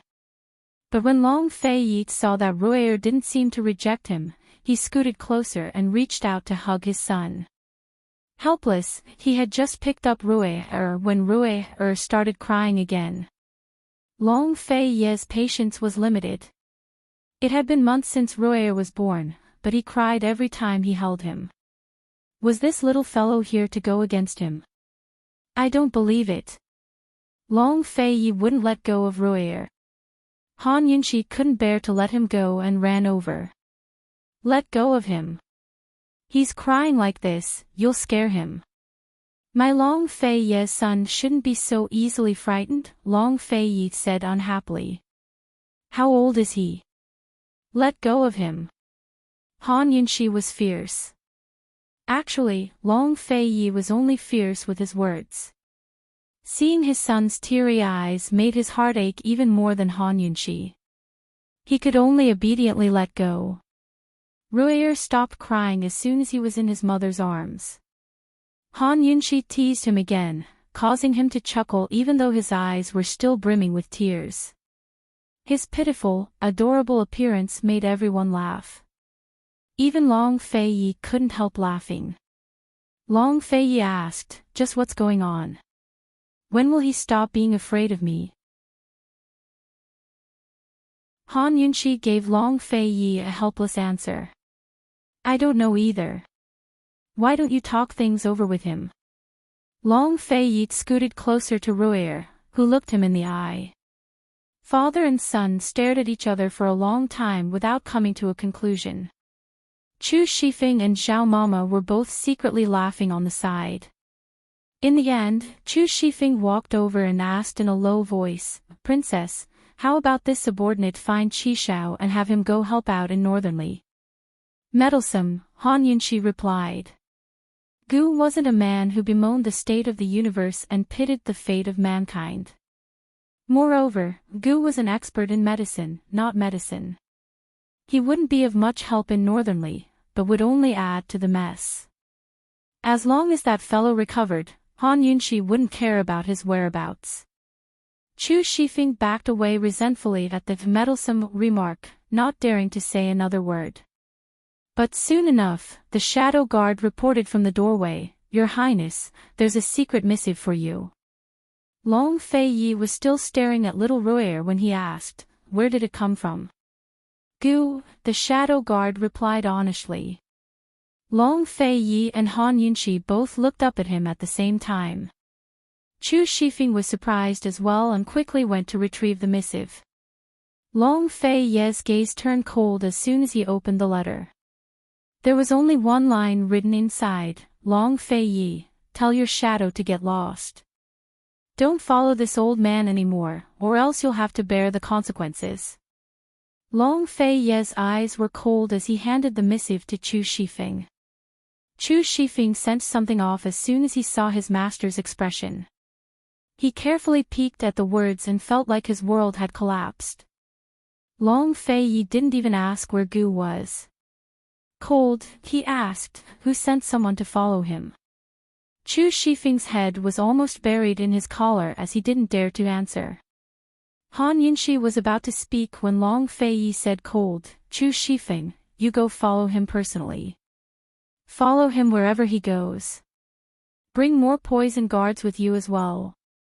Remember, if you lose him, you'll have to bear the consequences." Chu Shifeng raised his head and grinned, revealing his pearly whites. "Yes. This subordinate obeys. His Highness is still partial to his own people. He'd definitely bring the best poison guards with him to follow Gu every day. That way, he'd see if Gu dared to tell them to get lost again. A leopard couldn't change its spots." Gu was still as bad-tempered as ever after his narrow escape from death. What could Han Yunxi say? She pretended she didn't know a thing and kept playing with her precious son. Looking at Ruer, who didn't know how to sit yet and only knew how to cry and laugh. At most, he could wave his little hands and kick his little legs. Han Yunxi was truly anxious to see Ruer grow up faster. That way, she could take her son and run all over the world. In truth, Han Yunxi was busy as hell. Even if Ruer could run around with her, she probably wouldn't have time to leave Yuning Prefecture at all. A few days ago, Ning Jing had mentioned in her letters that little Tang Tang had learned how to walk. Han Yunxi calculated that it'd be next year before Ruer could walk again. After Ning Jing and Tang Li returned to the Tang clan, everything went smoothly. Lady Tang and the Tang clan elders were all preoccupied with Tang Li and didn't have time to worry about Ning Jing. Most importantly, they still didn't know that Ning Jing couldn't conceive anymore. Han Yunxi might have spies at the Tang clan, but outsiders couldn't meddle in its internal affairs. If she wanted Ning Jing to have a good life in the future, she could only place her hopes on Tang Li. 10 days later, Mu Ling arrived at the headquarters of the Northern Li Ning clan troops, the Hulan Mountain Barracks. Han Yunxi had already greeted Ning Qing and Gu Beiyue. They weren't surprised by Mu Ling's arrival, but Jin Zi, who didn't know anything, was surprised. Mu Ling came just in time to see Gu Beiyue going to the quarantine area. If she had been half a day late, she probably wouldn't have been able to see Gu Beiyue. Mu Ling was very conflicted about other things, but she wasn't at all conflicted about saving people and treating illnesses. She was decisive and prudent when needed. As soon as she arrived at the barracks, she said to Gu Beiyue, "Dr. Gu, I'll go with you." Mu Ling wasn't a doctor and might not be as good as Gu Beiyue in diagnosis and medication, but as a pharmacist, she was of great help to Gu Beiyue. For example, she was responsible for checking whether the prescription was right for the illness, whether the combination of medicinal ingredients was reasonable, whether there were any side effects, whether the dosage was appropriate, and whether the ingredients were real or fake. Gu Beiyue wasn't as professional as Mu Ling when it came to the quality of medicinal ingredients, so it wasn't convenient for him to be so serious. Mu Ling who was from Medicine City, was the most suitable person for this task. After all, almost all of the medicinal ingredients for the disaster relief this time were provided by Medicine City for free. Gu Beiyue had to be wary of the various clans from Medicine City tampering with the ingredients.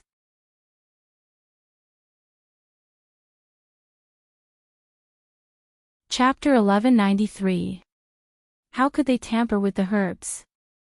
For example, old and moldy herbs could be dried in the sun, washed, and sent over for use. Another example was that some herbs had already been refined and their essence could be dried in the sun before being sent over. This kind of thing was not uncommon in the pharmaceutical world. Some moldy herbs could still be used after being dried in the sun, but some herbs would be poisonous once they became moldy. As for those second-hand herbs, their efficacy was not as good as the original. If they were used according to the normal dosage, it would directly affect their efficacy. Gu Beiyue was worried that there was no suitable person to take care of this. Mu Ling was a straightforward girl who dared to offend anyone. She was simply the best candidate. Gu Beiyue saw that Mu Ling was covered in dust and looked tired. He said, "Miss Ling, please rest well. I will go ahead first. You can leave tomorrow morning. I'm not tired." "Dr. Gu, how many people have died in the quarantine area if we delay for a day?" Mu Ling had a serious look on her face. Currently, the disaster areas in Northern Li were basically under control. Every city was divided into two. The healthy victims and the infected victims were separated. Several medical teams were sent to different quarantine areas to save the critically ill. Ning Cheng's soldiers were responsible for delivering herbs to the healthy victims to prevent infection. Everything was carried out in an orderly manner. However, there were still many critically ill patients who died every day. Their bodies were all burned nearby. The reason why Gu Beiyue wanted to personally stay in the quarantine area was to protect these critically ill patients. Currently, there were 7 cities that surrendered to Ningqing, occupying more than half of the northern part of Northern Li. In these 7 cities, there were about 300 critically ill patients. Gu Beiyue could not handle it alone. He could only do his best and save as many as possible. Gu Beiyue admired Mu Ling's professionalism the most. He nodded and said, "I'll give you 2 hours to eat and rest." It was at this time that Jin Zi came in and bumped into Mu Ling. Jin Zi stared blankly, Mu Ling also stared blankly. The two of them, one at the door, the other at the door, the distance between them was only about 10 steps. They looked at each other. Gu Beiyue left without a sound, and Ningqing followed suit. Unexpectedly, Jin Zi turned around and looked at him. "Cold," he said, "Ningqing, I have something to talk to you about." "Oh." Ningqing said thoughtfully. "Go ahead. Can I have a word with you?" Jin Zi's tone was obviously unfriendly. Although he was talking to Ningqing, his eyes never left Mu Ling. Mu Ling really didn't like Jin Zi's gaze. Every time he looked at her, his gaze was cold and sharp, as if he could see through her heart. Mu Ling was a muddle-headed person who couldn't even see herself clearly. She hated Jin Zi's gaze, and was also afraid of it. "Then, let's go," Ningqing said again.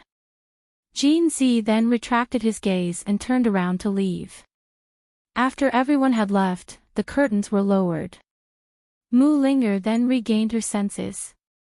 Actually, the reason she came back to Northern Li this time was firstly for disaster relief, and secondly to settle the score with Jin Zi. In another 2 days, their 1-year agreement would be up. Mu Ling shook her head, not wanting to think too much. On the way here, she had already made up her mind. When Jin Zi came to ask her, she would lay her cards on the table with Jin Zi. Mu Ling exhaled a mouthful of turbid air, walked to the warm couch at the side and sat down heavily on it. Suddenly, Squeak! This sharp squeak startled Mu Linger so much that she immediately jumped up. She saw Lil Thing sprawled out on all fours, lying flat on the rabbit fur cushion. Mu Linger didn't even look carefully earlier. How would she know that Lil Thing would be sleeping here? She hurriedly carried Lil Thing up and pulled at its claws, then pulled at its hind legs. Lil Thing, I didn't do it on purpose. I didn't know you were here. Lil Thing lazily stretched its foreclaws and twisted its neck before looking at Mu Linger. I really didn't do it on purpose. Mu Linger apologized again. Lil Thing immediately stood up and turned around to show Mu Linger that it was fine. Mu Linger couldn't help but laugh. You're still the best. Mu Linger sat down to rest and Lil Thing jumped onto her. It hadn't seen Miss Linger for a long time and it was very happy. Although Mu Linger was tired, she couldn't fall asleep. She wanted to go out for a walk and talk about the disaster areas, but when she thought of Jean Z and Ning Ching talking outside, she didn't want to disturb them. She held Lil Thing in her hands and began to chat with it. Lil Thing, did you know that Dr. Gu's getting married? That's not right. You follow Dr. Gu around every day, so you must know. Lil Thing, have you seen that eldest Miss Jean? I haven't, but I've heard that she can only sit in a wheelchair for the rest of her life. Lil Thing, you know Dr. Gu best. What do you think Dr. Gu is thinking? Mu Linger said a bunch of things, but Lil Thing only looked confused. It had no idea what she was talking about. As for that eldest Miss Jean, Lil Thing had no idea either. Originally, its mission was complete after the gentleman brought Gu back to Medical City. It was supposed to return to Mama Yunqi's side and visit its little master. But it couldn't bear to part with the gentleman. Mama Yunqi didn't send anyone to pick it up, so it happily followed the gentleman to Northernly. Mu Linger was staring blankly at Lil Thing while Jean Z and Ning Ching were already in another tent. Why didn't you tell me she was coming? Jean Z's face was filled with rage. Ning Ching might be blind in one eye, but his other eye was still sharp enough to see the source of Jean Z's anger. What, you can't bear to see her go to the quarantine zone? He asked. I'm asking you, why didn't you tell me she was coming? Jean Z asked word by word. Why should I tell you she was coming? Ning Ching smiled coldly. You. Jean Z fumed. Why are you so worked up? If you can't bear to see her go, then just kidnap her. My eyes aren't good, so I'll pretend I didn't see anything, Ning Ching teased. Han Yunqi had long written him a letter telling him to keep an eye on Jean Z and not let him bully Mu Linger. Ning Ching didn't take the matter to heart. Ning Ching knew better than anyone what kind of person Jean Z was. No matter how much Jean Z liked to eat forced melons, he wouldn't really eat them. Jean Z didn't speak, but stretched out his hand. Unexpectedly, Ning Ching simply took out Jean Z's indenture agreement from his sleeve and placed it in his hand. Jean Z was alarmed and unconsciously clutched the indenture agreement, afraid that Ning Ching would take it away again. There won't be any more battles in Northernly. Yesterday, we received news from the snowy mountains that the commoners in Snow Country have rebelled. Ning Ching wasn't joking. With a serious face, he said, we agreed that if you help me take over Northernly, this indenture agreement will be yours. Jean Z didn't feel grateful. This indenture agreement was a matter of course for him. He carefully looked at the indenture agreement. It was indeed genuine. He immediately tore the indenture agreement and threw it into the furnace. Looking at the raging fire in the furnace, for a long time, he muttered to himself, I'm free. Hee hee, you can kidnap her now. Before I change my mind. Ning Ching laughed and walked out. Ning Ching didn't do this to test Jean Z. Because Jean Z didn't need to be tested. Without a doubt, he was doing this to convince Han Yunqi not to worry. Compared to Gu, Ning Ching was biased toward Jean Z. Moreover, he also had some selfish motives. He couldn't keep Jean Z to take over the Black Clan. Perhaps Mu Linger could do it. Mu Linger only had about 2 hours. However, Jean Z didn't go to find her. Ning Qing found that he had handed over all the matters in his hands to the Deputy General. Before Mu Linger left, he disappeared. Mu Linger finished her meal and finally walked out of the tent.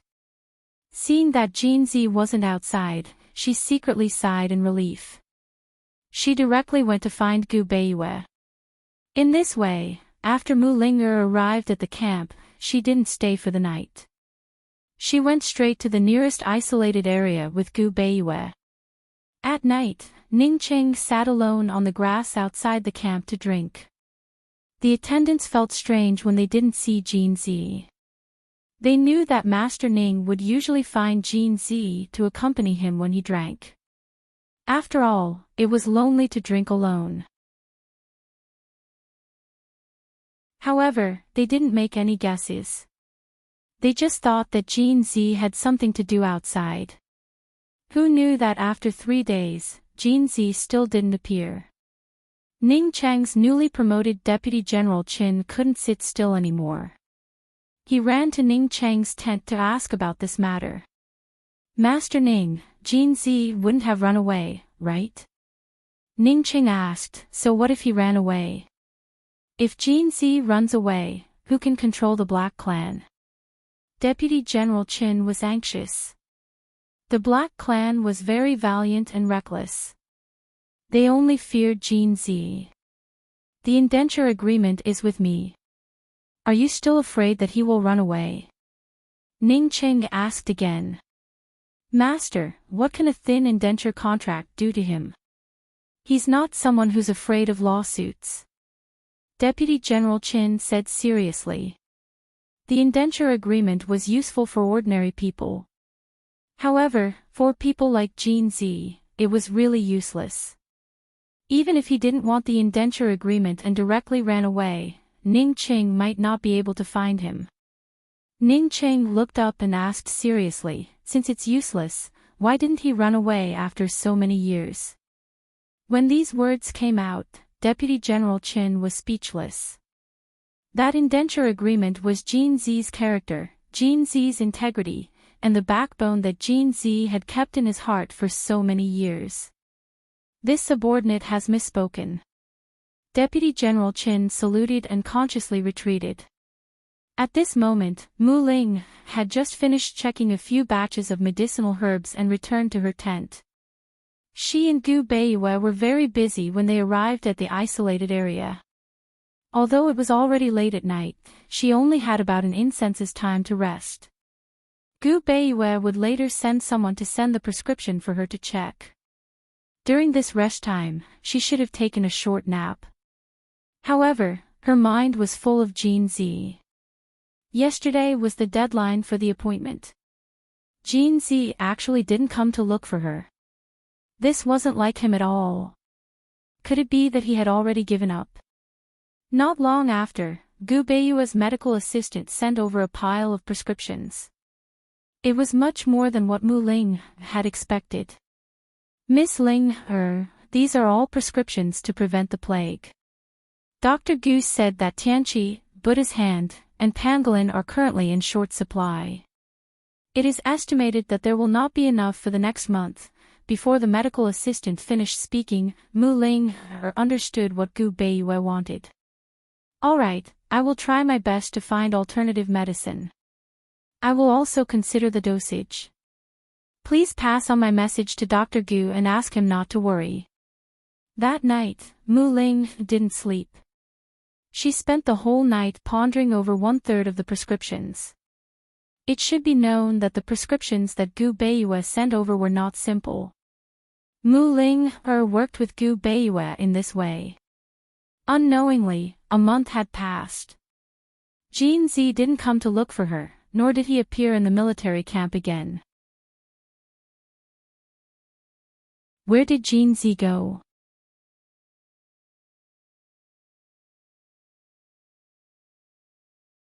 Chapter 1194. Where did Jin Zi go? If Ning Qing hadn't said that Jin Zi had gone to Winter Crow country, the army would have been filled with rumors and the Black Clan would have made a ruckus. Because in the next 2 months, Jin Zi didn't appear again. And in the 3 months that Jin Zi was missing, the medical team under Gu Beiyue's personal leadership completely controlled the epidemic in Northern Li. The epidemic didn't spread to the south and almost all the cities in the north returned to normal. There were only a dozen or so patients left and they were all arranged to a desolate place. Gu Beiyue and Mu Ling, as well as a few doctors, personally guarded them. The medical team split up to carry out the final cleanup of the epidemic area and distribute the medicine to prevent and cure it. Ning Qing, on the other hand, led the soldiers to deliver grain and rebuild the city. Spring and summer were the time for grass to grow. Northern Li had experienced such a great disaster in spring. Not only had their livestock suffered a great blow, but their population had also plummeted. It would take 2 or 3 years for them to recover. The herdsmen were valiant and straightforward. They would repay kindness with kindness. The herdsmen hailed the Ning family army as the saviors of the grasslands and were very respectful to the soldiers. They also called Ning Qing the savior of the grasslands. Just as the epidemic was about to end, news came from Snow Country. The Northern Dynasty's emperors had been forced by the people of Snow Country and had no choice but to commit suicide on the snowy mountains. With the death of the Northern Dynasty's emperors, his loyal subordinates scattered and fled. Ning Qing always knew that there would be no war at the foot of the snowy mountains, but he didn't expect it to happen so quickly. He didn't personally go to Snow Country and sent his deputy to clean up the mess. Just like that, Northern Li, once the strongest army in Cloud Realm, was destroyed. In fact, if they really fought, not to mention the Ning family army, even the East Qin army wouldn't be able to destroy Northern Li in a short period of time. Northern Li was destroyed partly because of the civil strife caused by Jun Yixia and partly because of the epidemic. Half a month later, Gu Beiyue saved the lives of 7 patients and personally set fire to the bodies of the other 9. Officially, Northern Li's plague had ended. Ning Qing prepared a grand bonfire banquet to reward the soldiers, including the medical team. But who knew that Gu Beiyue actually asked the doctors in the medical team to leave in a low-key manner? He did not plan to stay any longer. The night before the banquet, he sent Mu Linger away and came alone to say goodbye to Ning Qing. When Gu Beiyue entered the tent, he thought that Ning Qing would be drinking. Instead, he saw Ning Qing standing next to a map of Northern Li hanging on the wall, deep in thought. Gu Beiyue stood there for a moment before saying, "Great General Ning." "To say goodbye?" Ning Qing asked, his attention still on the map. Gu Beiyue had arranged for the medical team to leave before telling him afterwards that there was nothing he could do. He knew Gu Beiyue's personality very well. Tonight, he had been waiting for Gu Beiyue to say goodbye. Gu Beiyue didn't reply. He walked closer and saw that there were quite a few markings on the map. They were scattered around the northern border of Northern Li, the snowy mountains, and a few large cities. Is the Ning clan head planning to station troops in the various regions right now? Gu Beiyue asked in a low voice. Ning Qing glanced at the map and suddenly laughed. What? Won't Long Fei Yi agree? Long Fei Yi had spent the past few months at Yuning Palace and had almost finished all of Cloud Realm Continent's military deployments. Western Zhou, Tianan, the central regions, and the southern regions all had garrisons stationed there. Only Northern Li's situation had just stabilized. Whether it was Western Zhou, Tianan, or the central and southern regions, none of them were as centralized as Northern Li's. Every major region had 2 or 3 separate armies under different military branches. Meanwhile, Northern Li only had the Ning clan troops, which meant that the Ning clan had monopolized all of Northern Li. That was a huge taboo. Even if Long Fei Yi didn't say anything, his strategists and soldiers would all have opinions. If Ning Qing was smart enough, he would have gone to Yuning Palace this morning and let Long Fei Yi make his own arrangements for Northern Li's garrisons. Ning Cheng's reply to Gu Beiyue meant that he was well aware of the stakes involved. Ning clan head, it's up to His Highness whether he agrees or not. What you do is your own business, Gu Beiyue said. Unexpectedly, Ning Qing replied, this one remembers that the princess is in charge of Northern Li's military affairs. This matter should be the princess's business, right? The princess is familiar with Northern Li, right? This one only wants to gift this map to the princess. Gu Beiyue's expression was as gentle and calm as ever. Ning clan head, the princess is familiar with Northern Li, right? But His Highness must have as many maps of Northern Li as you do. Ning Qing gave a start, then quickly understood something. He laughed heartily and didn't dwell on the matter. Instead, he invited Gu Beiyue to the side. Someone come, bring up the food and wine this general has prepared. Ning Qing shouted.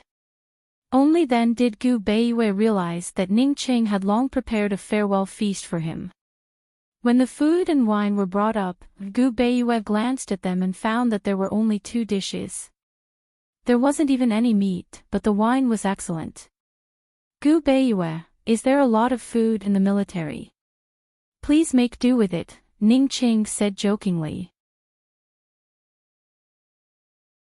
Gu Beiyue only replied with 2 words, it's enough. It was already the end of summer. Northern Li wouldn't have a good harvest for the entire autumn, and the ensuing winter would be grim. When the time came, they would need a lot of food from the central and southern regions. Now, they had 2 dishes to go with the wine. It was really good. Last time, Ning Qing saw that Gu Beiyue was in a hurry and didn't have time to sit down and have a good chat. This time, he finally had a chance to say a few heartfelt words to her. They tacitly didn't mention anything about the military. They talked about the D clan and the Nether clan, their childhood, and each other's families. Lil Thing occasionally poked its little head out of Gu Beiyue's wide sleeve and looked curiously at the wine on the table. It wanted to drink but didn't dare to ask for it. It was in a dilemma for most of the day. It was obviously sneaking around. It didn't know why, but the young master was able to read its thoughts while chatting with Ning Qing. When the princess poured a cup of wine and placed it on the table, Lil Thing didn't hesitate to rush over and lick the cup impatiently. It was just 1 sip, but it was extremely excited. It didn't expect the wine to be so delicious, so it licked it with all its might. Soon, it licked it clean, leaving not a drop behind. At this time, it turned to look at the young master. It was a little unsteady on its feet. It felt its head sway and the young master in front of it had become 2 identical people. Squeak, Lil Thing wanted to express something, but unfortunately, it only squeaked once before its body fell to the side. It got drunk just like that. Ning Qing was shocked. Gu Beiyue was also rather surprised. According to Lil Thing's appetite and its immunity to poison, it shouldn't be so weak to wine. Ning Cheng's wine was excellent, but it wasn't wine that was easy to get drunk on. Even someone who didn't know how to drink wine wouldn't collapse after 5 or 6 cups, right? How's Gu Beiyue's tolerance as a master? If you get drunk, I can keep you for a few more days. Ning Qing joked. Lil Thing is the princess's. Gu Beiyue hurriedly explained. Ning Qing didn't care about this question. He was curious about Gu Beiyue's tolerance. He picked up a large jar of wine and placed it on the table. He smiled and said, "Do you want to accompany me? Too much wine is bad for the body." Gu Beiyue said lightly. When the heart is happy, nothing can hurt the body. Ning Qing retorted. Gu Beiyue pondered for a moment and smiled. That makes sense. In the end, he still very humbly rejected Ning Cheng's large jar of wine and didn't accompany him to the end. This one's tolerance is average. With Master Ning's tolerance, if you want to be happy, I'm afraid you can only invite His Highness to accompany you. A complicated look flashed past Ning Cheng's eyes. He picked up the jar of wine and drank it in big gulps. He drank it all in one breath and casually threw the jar to the side. He smiled and said, "I will. In a few days, I will go to Yuning to invite him for a drink after I've explained everything in the army. Drink to your heart's content." Gu Beiyue was puzzled. With the relationship between Ning Qing and Long Feiyi, Ning Qing wouldn't really invite Long Feiyi to drink, and Long Feiyi wouldn't be interested. But judging from Ning Cheng's tone, it didn't seem to be a joke. That night, Ning Qing and Gu Beiyue chatted until late at night, while Mu Ling sat alone on the grass outside the camp until late at night. In the grassland in June, no matter where you were, as long as you raised your head, you could see the sky full of stars. Mu Ling was lying on the grass at this time, looking up at the starry sky. The starry sky was so bright, but behind it was a bottomless dark sky. But if it wasn't for the darkness behind, how could she see the bright stars? Mu Ling stared blankly and muttered to herself, "Is it because it's so dark that I can see the stars?" Mu Ling knew that the medical team had left, and that Gu Beiyue was leaving tomorrow. What about her? It had been 3 months. She had been overdue for 3 months, but Jin Zi hadn't appeared. Didn't he know that there was a phrase called, "no waiting for overdue"? If he didn't come, did it mean that their agreement was over? She couldn't be responsible for her promise anymore. Mu Ling suddenly sat up and said seriously, "Yes, no waiting for overdue." She thought it through and strode towards Ning Cheng's tent. She didn't know that Jin Zi had been nearby, watching her. For the past 3 months, Jin Zi hadn't gone anywhere and had been following her all this time. As soon as Mu Ling arrived at Ning Cheng's tent, Gu Beiyue and Ning Qing walked out before a soldier could announce her arrival.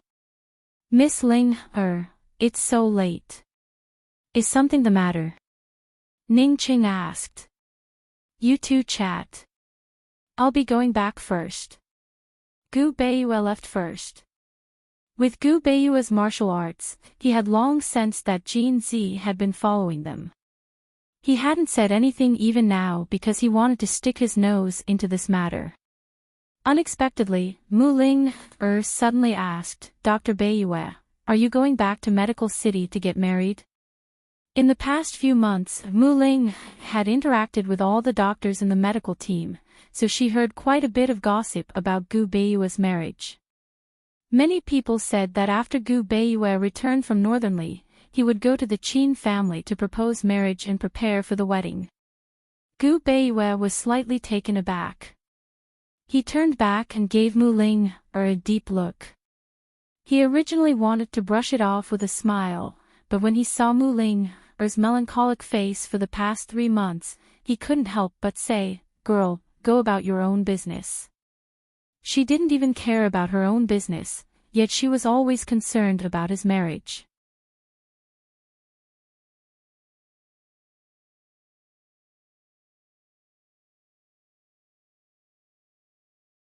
Chapter 1195. Mu Linger never thought that Gu Beiyue would call her girl. She couldn't get used to it for a while. She only felt that the way Gu Beiyue spoke and smiled just now was not the same as usual. Inexplicably, Mu Linger suddenly felt that Gu Beiyue had become much more amiable. One had to know that although he was humble and cultured, he always gave people a sense of distance. If her brother-in-law had an aura that kept people 1,000 miles away and didn't dare to approach him for the first time, then Gu Beiyue had a very good impression of him for the first time. After getting along with him for a long time, she gradually felt his alienation. They had known each other for a long time and were very familiar with each other, but when she thought about it carefully, she realized that she didn't understand him at all. Mu Linger couldn't help but be curious. Was Gu Beiwei really close to Miss Qin? After thinking about it carefully, she quickly felt that her idea was laughable. He was going to marry her, so of course he liked her. Since he liked her, he would naturally be close to her. If it weren't for Mu Linger's big mouth, Ning Qing wouldn't have known about Gu Beiwei's marriage. He asked Gu Beiwei in surprise, "You're getting married?" "Yes, soon. When the time comes, I will definitely honor you with my presence at Medical City to drink a cup of wine." After Gu Beiwei finished speaking, he smiled and turned to leave. He clearly didn't want to say anything more. He and Mu Linger both stared blankly at Gu Beiwei. They both had the same thought. Gu Beiwei, this guy, was really hard to understand. "Miss Linger, did you need something from me?"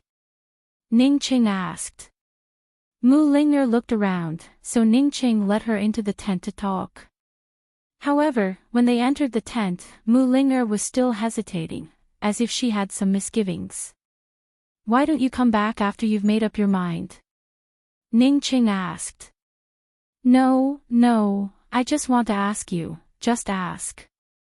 Mu Linger was in a dilemma.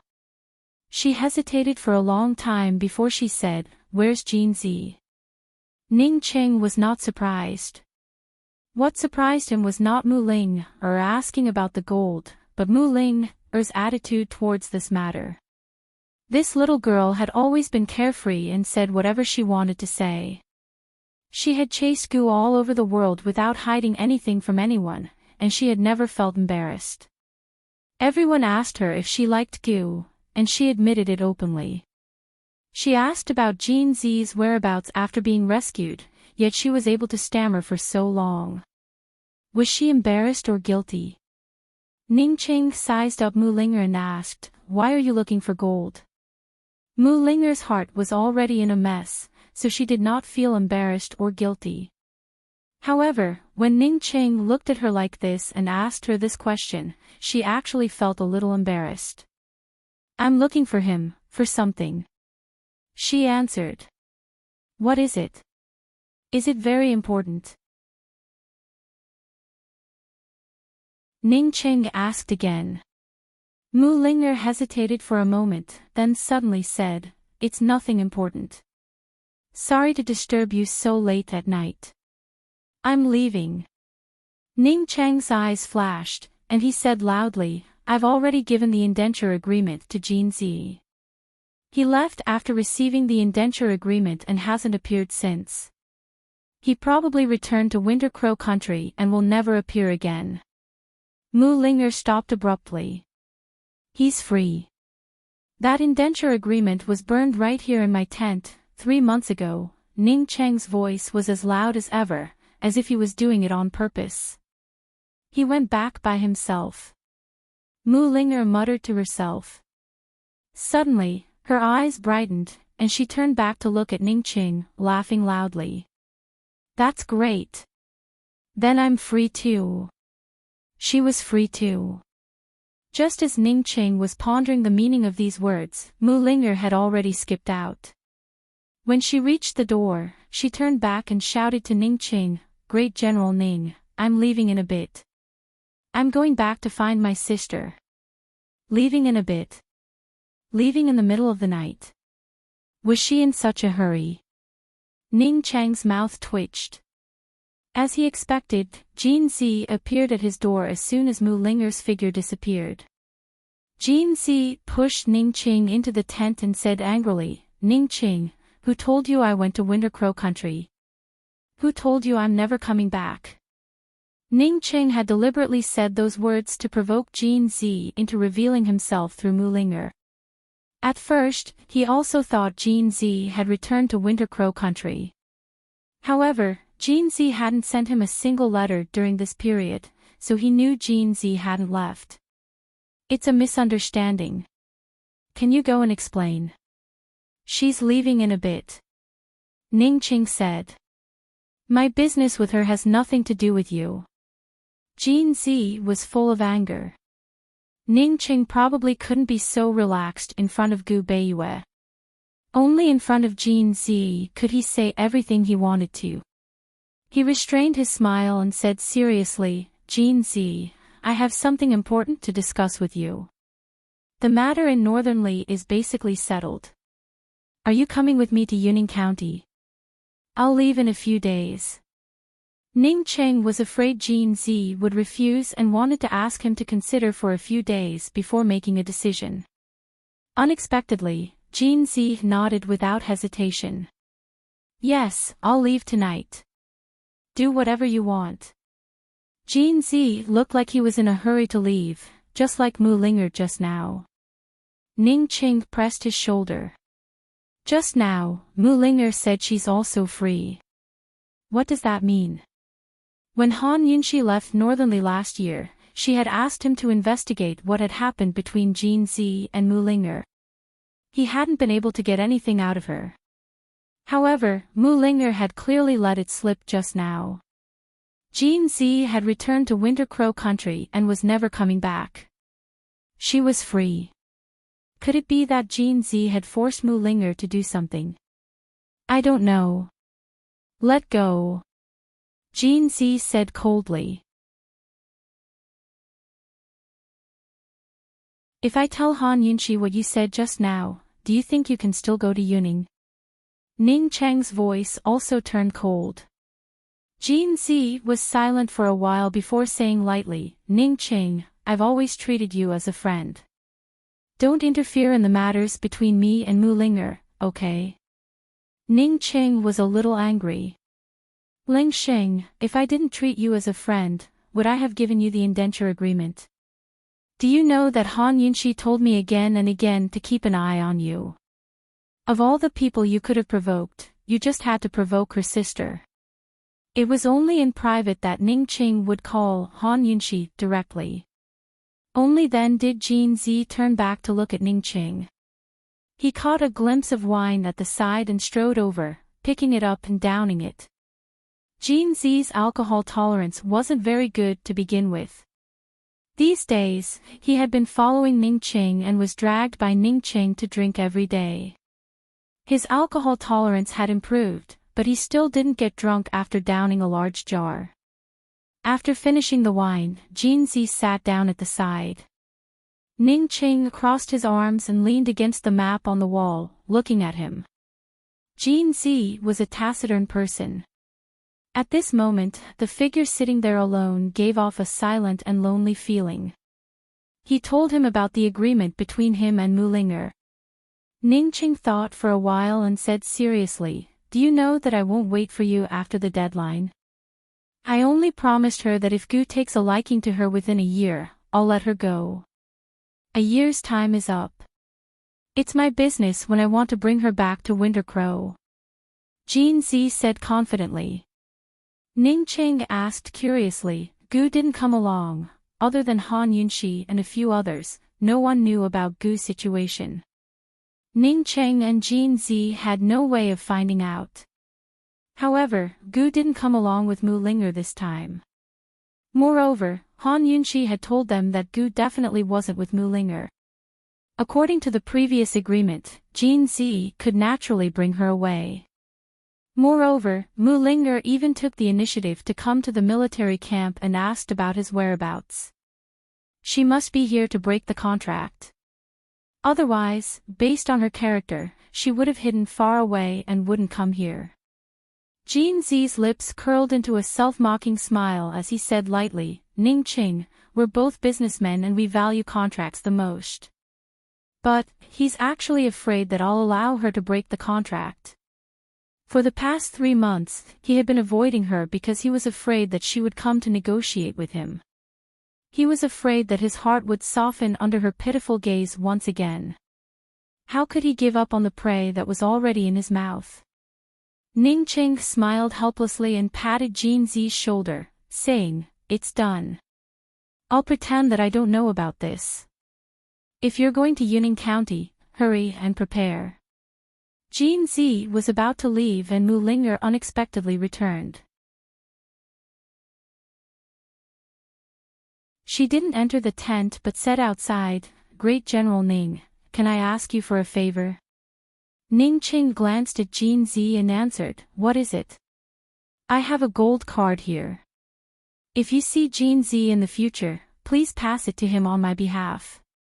Just say that I'm returning it to him." Outside the door, Mu Linger was already leading the carriage and carrying her luggage. "All right, you can leave it to the guards," Ning De said loudly. "Thank you for your trouble.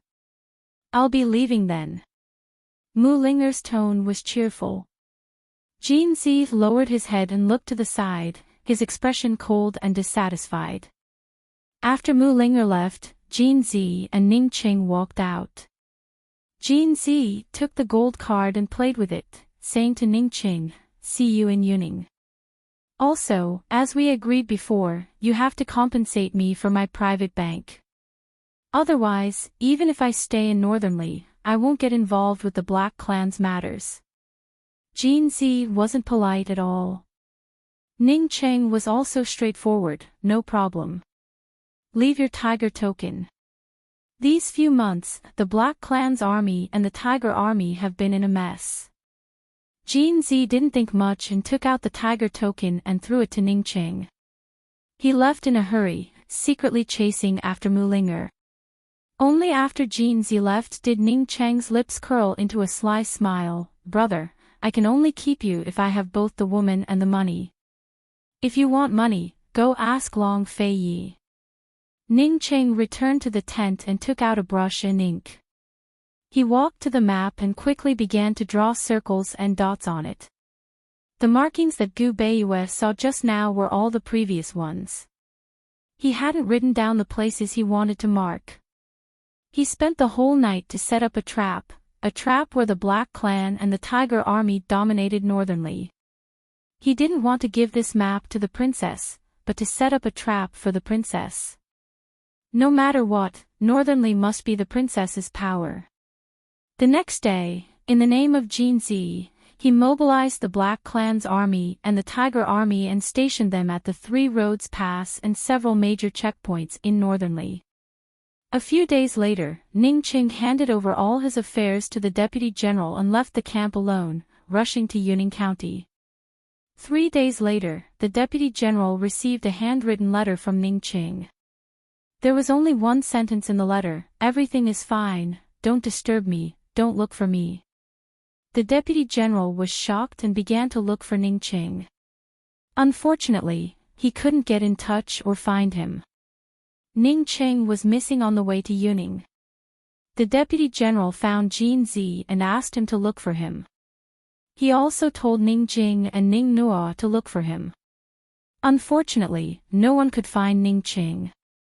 All the military forces were ready to wait for Ning Qing to come to Yuning and compete with him for the power of Northernly. However, Ning Qing abandoned Northernly and left. As for Long Fei Yi, who had prepared strong liquor, he was undoubtedly stood up.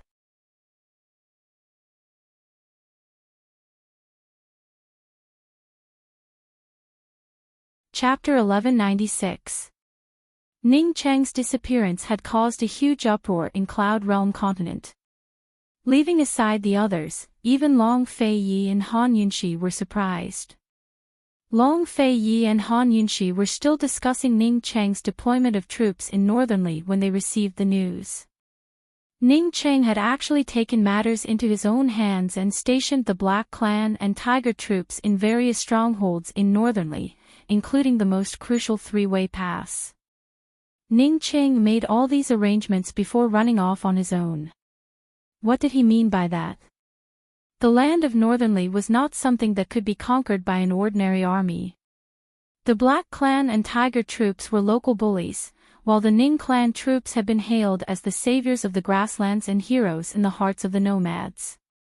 Under these circumstances, Long Fei Yi had no choice but to hand Northernly over to the Ning Clan troops. Long Fei Yi had long given Northernly to the Ning Clan troops, or else he wouldn't have let Han Yunxi take charge of Northernly's military affairs in the first place. Personal grudges were personal grudges, while military affairs were military affairs. Long Fei Yi hadn't mixed them up then, much less now. The Ning clan troops had to stay in Northernly and rely on the nomads' trust to replace the Black clan troops in the future. As for whether Ning Qing would stay or leave, that was Ning Cheng's own business. If Ning Qing could win the drinking contest, the title of King of Northernly would belong to him. If he lost, Ning Qing would have to promote someone to take charge of the D clan and the Ning clan troops. Long Fei Ye's spearhead was Ning Qing himself, not the D clan, nor the Ning clan troops who had risked their lives to save lives. If Ning Qing left, then so be it. Even if he didn't promote anyone to take charge of the Ning clan troops, he should have at least stationed them in various strongholds. But Ning Qing had done the exact opposite. Not only had he stood him up, but he'd also ruthlessly tricked him. Given Northernly's current situation, Jin Zi, whose origins were still unknown, had become the key to Northernly. Han Yunxi pinched her brows. She really couldn't figure out what Ning Qing wanted to do. She said seriously to Long Fei Yi, "Goldie has always wanted to leave. He has no interest in the Black Clan army. Once he leaves, he will definitely take the Tiger army with him. As for the Black Clan army, that's a bunch of ambitious wolves." Long Fei Yi said. How good could the army raised by Zhu Nixie be? If it wasn't for Jin Zi's fake identity as the orphan of the Black Clan, he wouldn't have cared about that army at all. Long Fei Yi wouldn't be so stupid as to leave the Black Race army behind. The Black Race army would definitely be disbanded. However, now wasn't the wrong time. It was almost autumn, and after the Mid-Autumn Festival, the northern part of Northernly would start to get cold. Food, tents, blankets, charcoal, and other supplies would have to be supplied from the south. Reinforcements were ultimately limited. To put it bluntly, this winter, Northernly's herdsmen, especially the herdsmen in the north, would have to tighten their belts. At this time, as long as there was even the slightest bit of conflict, it could easily become a fuse and cause a riot. In other words, this was the perfect time for people with bad intentions to fan the flames. Not only could Long Fei Yi not touch the Black Race army, but he also had to use Jin Zi to firmly suppress them. Once Ning Qing left, Jin Zi definitely couldn't leave. Han Yunxi's eyes flashed with a trace of complexity. She didn't quite believe that Ning Qing would deliberately create this kind of problem for her and Long Fei Yi.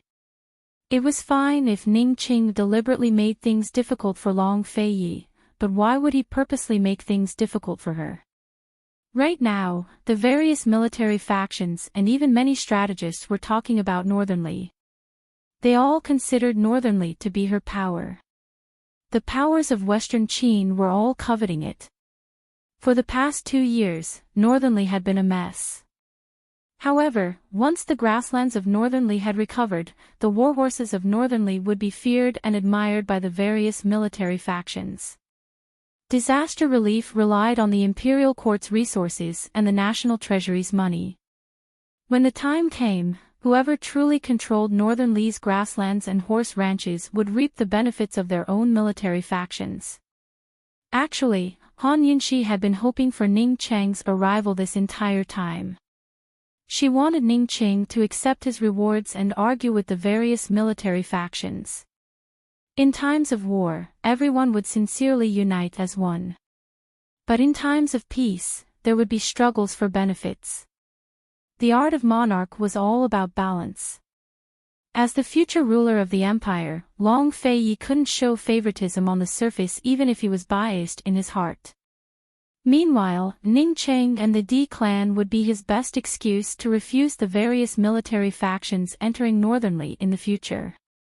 Although it was a difficult problem, Long Fei Yi wasn't truly stumped.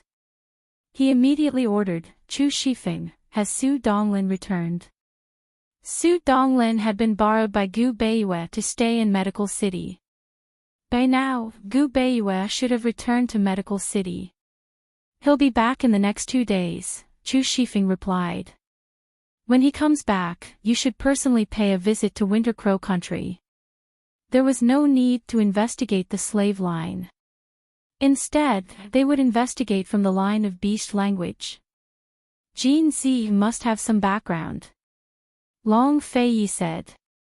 In the past, they'd investigated Jean Z based on the fact that he'd been sold as a slave to three-way black market. They'd investigated both the slave trade at Winter Crow Country and the people who'd sold him there.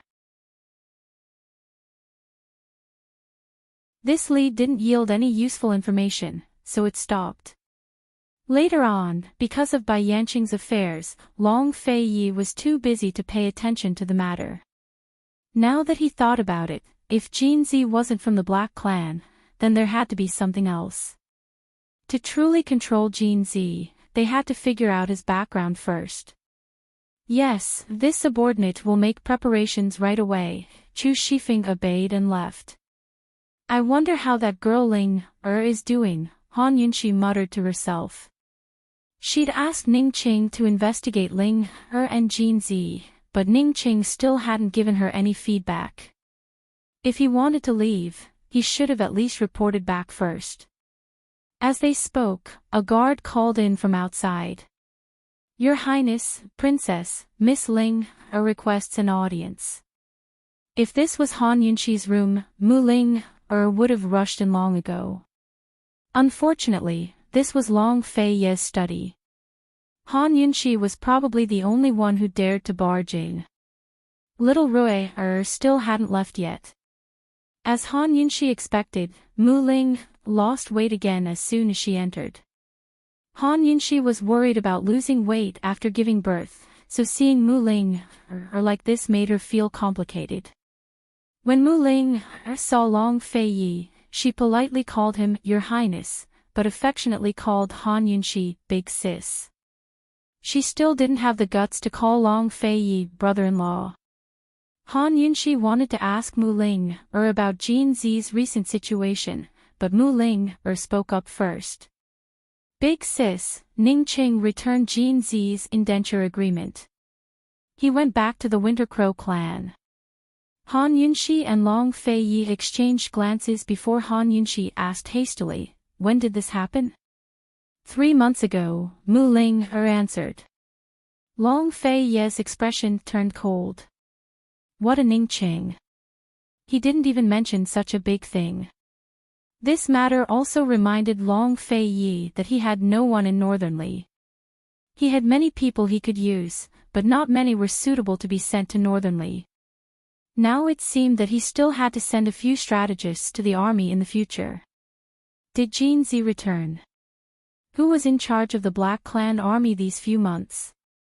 Han Yunxi asked hastily. Mu Ling didn't know anything about the army.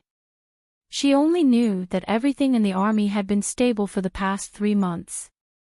Jean Z was gone, and so was Ning Qing. Who was going to clean up the mess in Northern Li at this critical juncture? If Ning Qing had wanted to leave long ago, why would he have accepted Northern Li's request in the first place? Just when Long Fei thought he'd misjudged the man, Chu Shifeng suddenly doubled back with unexpected news. Your Highness, Jean Z is outside the palace asking for an audience. Chu Shifeng was about to leave when he ran into Jean Z. He was very curious. Did Jean Z come with Mu Ling? Long Fei and Han Yunxi both looked towards Mu Ling at these words. Mu Ling was at a loss as well. Ning Qing. Ning Qing said he left for 3 months. I only saw him once 3 months ago, but I've never seen him again. What did he come for? Long Fei asked. He said he wanted to see the princess to collect a debt, Chu Shifeng reported hastily. Collect a debt? What did Han Yunxi owe Ning Qing? Everyone was even more puzzled. Long Fei immediately had Chu Shifeng summon the man inside. Mu Ling averted her gaze. She wanted to avoid him, but when she thought about it, she realized that their agreement had been overdue for so long. Jin Zi wouldn't make things difficult for her here. Despite this, Mu Ling still wanted to leave. She'd always been carefree and fearless, but she didn't know when she'd started to fear seeing him. Big sis, I'll leave first. Mu Ling murmured. What, you don't want to marry him? Han Yunxi asked back.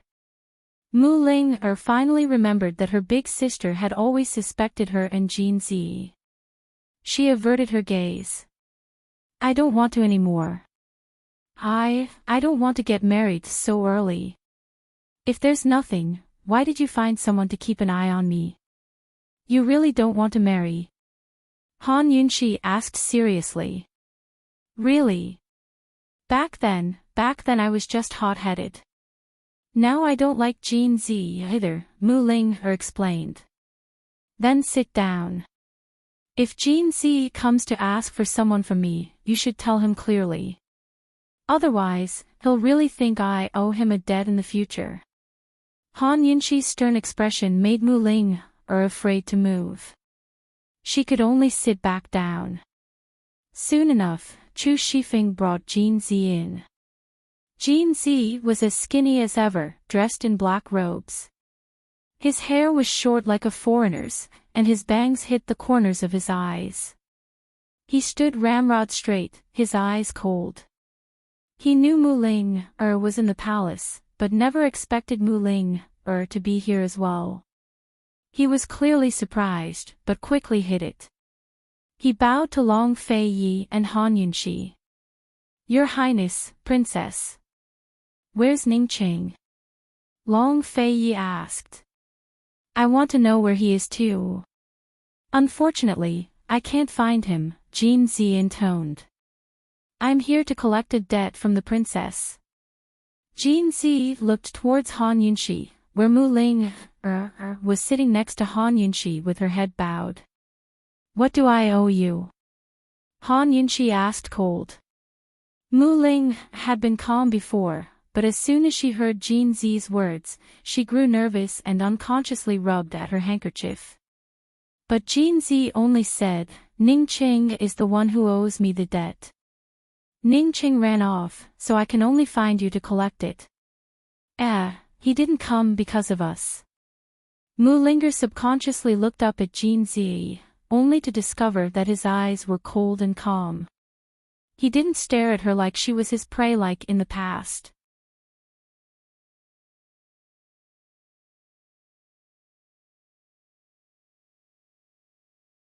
Chapter 1197.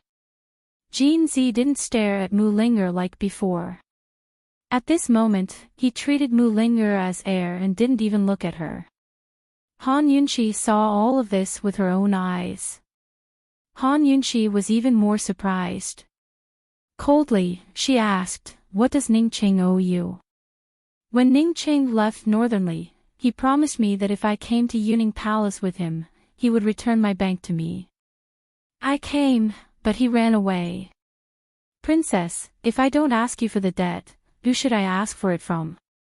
Jin Zi said very calmly. Mu Linger only thought that Jin Zi came to ask for money, but Long Fei Yi and Han Yunxi both became serious. Gold's line, this sentence could be said to have a profound meaning. According to Han Yunxi's understanding, Ningqing had repeatedly persuaded Jin Zi to stay and pretend to be the Black Clan's orphan until the end. However, Jin Zi didn't agree. Ningqing left the army and came to Yuning to report the completion of the mission and to receive the reward. After Long Fei Yi became the emperor, the Ning army must be rewarded according to their merits. Jin Zi agreed to come with him. In other words, Jin Zi accepted Ningqing's persuasion and wanted to receive the title and reward together with Ningqing. In other words, Jin Zi decided to stay in the Northernly army since he could come to Yuning. When Ningqing left, not only did Jin Zi not follow, but he also came to them. His attitude couldn't be more obvious. At this time, Long Fei Yi and Han Yunxi finally figured out Ningqing's layout in Northernly. If Jin Zi was sincere in surrendering, then their previous worries were at least unnecessary for the time being. Moreover, the Black Clan Army and the Tiger Army were in charge of Northernly, while the Ning Clan Army retreated to the second line. In this way, the people of the various military factions could not say anything, let alone have the opportunity to point the spearhead at Han Yunshi. Ning Cheng's departure was clearly a retreat in order to advance. He really gave Long Fei Yi and Han Yunshi a big gift. Jin Zi took out the tiger tag and presented it with both hands. "Princess, this is my sincerity. The money of the bank can't be less." Han Yunshi smiled helplessly, while Long Fei Yi said unhappily, "Have you really never seen Ning Qing?" Jin Zi spoke the truth, this token was originally with him. "A few days ago when I was in the inn, a boy brought it over. Since Ning Qing has already left, why bother looking for him?"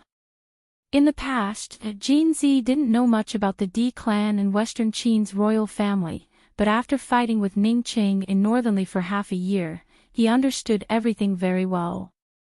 Long Fei Yi didn't say anything. Although Ning Qing cleaned up the battlefield in Northernly very cleanly and didn't leave any trouble for them, this was a public fact. Ning Qing and his personal grudges hadn't been settled yet. In these past few months, while Long Fei Yi was busy, he had sent people to find a lot of strong liquor. Was Ning Qing admitting defeat? Long Fei Yi wasn't someone who would accept defeat. Coldly, he said, "In the future, when you see Ning Qing, please tell him that this crown prince invited him to drink." "Okay. I'll remember it." Every time Jin Zi drank with Ning Qing, he would get drunk first. He really wanted to know, if Long Fei Yi and Ning Qing drank, who would get drunk first.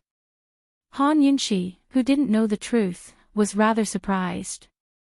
Long Fei Yi actually took the initiative to invite Ning Qing for a drink. Was there any conspiracy behind this? Was Long Fei Yi trying to lure Ning Qing out? Ning Qing probably wouldn't show himself, right? Regarding the matter of the bank, go to 3-way Black Market's East Origin Hole. Someone will arrange it. Long Fei Yi said. Since Jin Zi had come looking for Han Yunshi to ask for a debt, he naturally had to help Han Yunshi repay it. "Jin Zi, I will pay attention to your background. I heard Ning Qing say that you miss Wintercrow's grasslands." Han Yunshi said with a smile, "In the future, if you have the heart, His Highness and I will definitely support you. Someone will have to manage Wintercrow's slave trade sooner or later." Han Yunshi's words were reserved, but Jin Zi could understand. She said this to make Jin Zi give up on the slave trade. She also gave Jin Zi hope, hinting to Jin Zi that she had thoughts of taking over Wintercrow country. Even if Jin Zi changed his mind one day, there was no way out. "All right, this one will remember it," Jin Zi said coldly. He was about to leave, but Han Yunshi stopped him. "That's right, there's something else I need to ask, so you won't come back to ask for a debt in the future." "What is it?" Jin Zi asked. "This little sister of mine, you're not going to marry her, right?" Han Yunshi asked in a serious tone. Mu Ling didn't expect Han Yunshi to be so direct. She almost buried her head on the table. This time, Jin Zi was also surprised. He had thought that the agreement could be delayed for a while. He had thought that if he didn't give Mu Ling a chance to lay her cards on the table, their relationship would never be considered over. But he finally looked at Mu Ling and asked coldly, "Is she still going to marry?" Han Yunshi waited for Mu Ling to reply. Mu Ling lowered her head and didn't speak for a long time. "Are you still going to marry?" Han Yunshi couldn't help but ask. "No. I'm not going to marry," Mu Ling said in a low voice. She, who always kept her promises, said the word no when she broke her promise. In that instant, Jin Zi's gaze immediately moved away, no longer looking at her. This was the result of their one-year agreement. She had broken her promise. Jinzi shrugged, then I'm not going to marry her. Goodbye. After saying that, he didn't stay and turned to leave.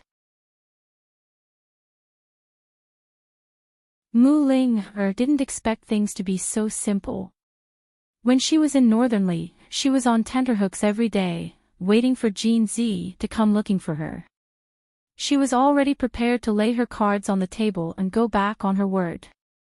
She knew that Jinzi would reject her, get angry, and even hit her. She had thought of all kinds of excuses to deal with him, and even wanted to use her sister and brother-in-law to threaten him. But who knew that after not seeing her for 3 months, he would let her go so easily today? He just said, then I'm not going to marry her, and everything would be fine. Mu Ling looked up in disbelief. She couldn't see Jinzi's cold face, only his thin and lonely back. He walked out of the door, and his back gradually disappeared. Was it over just like that? This guy, who had always longed to return to his hometown and roam the grasslands freely, chose to stay in the Northernly army and shoulder the burden of rebuilding Northernly after the disaster. This guy who forced himself on her, bullied her, and was so stubborn that she couldn't persuade him to change his mind or beg him had said, then I'm not going to marry her. Mu Ling should have felt relieved that Jinzi didn't pursue the matter, but she had an indescribable feeling instead. She faintly sensed that something was wrong with Jinzi, but she couldn't put her finger on it. Jinzi, why didn't you leave? When Jinzi burned his indenture agreement in the beginning, he didn't choose to find Mu Ling or leave. That probably meant that he couldn't leave her for the rest of his life. That was why the hesitant Ningqing finally decided to send the Black Clan and Tiger troops to the various strongholds to set up a trap for Jinzi and Han Yunxi. After Jinzi left, Long Feiyi murmured to Chu Shifeng, spread the news. Just say that I intend to make Jinzi the great general of the north and take control of Northernly's military. Long Feiyi knew what to do, but spreading the news ahead of time was precisely to shut up the mouths of his subordinates. After all, as soon as the plague in Northernly ended, many rumors pointed the finger of blame at Han Yunxi. Han Yunxi sat on one side and secretly smiled at the words.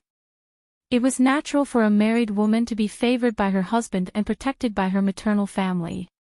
But in this world, from the imperial clan to the common folk, there would always be people who couldn't stand to see such things happen. There was no lack of gossip and conspiracies that were impossible to guard against. It was as if a married woman was meant to be bullied, sacrificed, and compromised. There was a good saying, the husband was stronger than the maternal family, and the maternal family was stronger than one's own strength.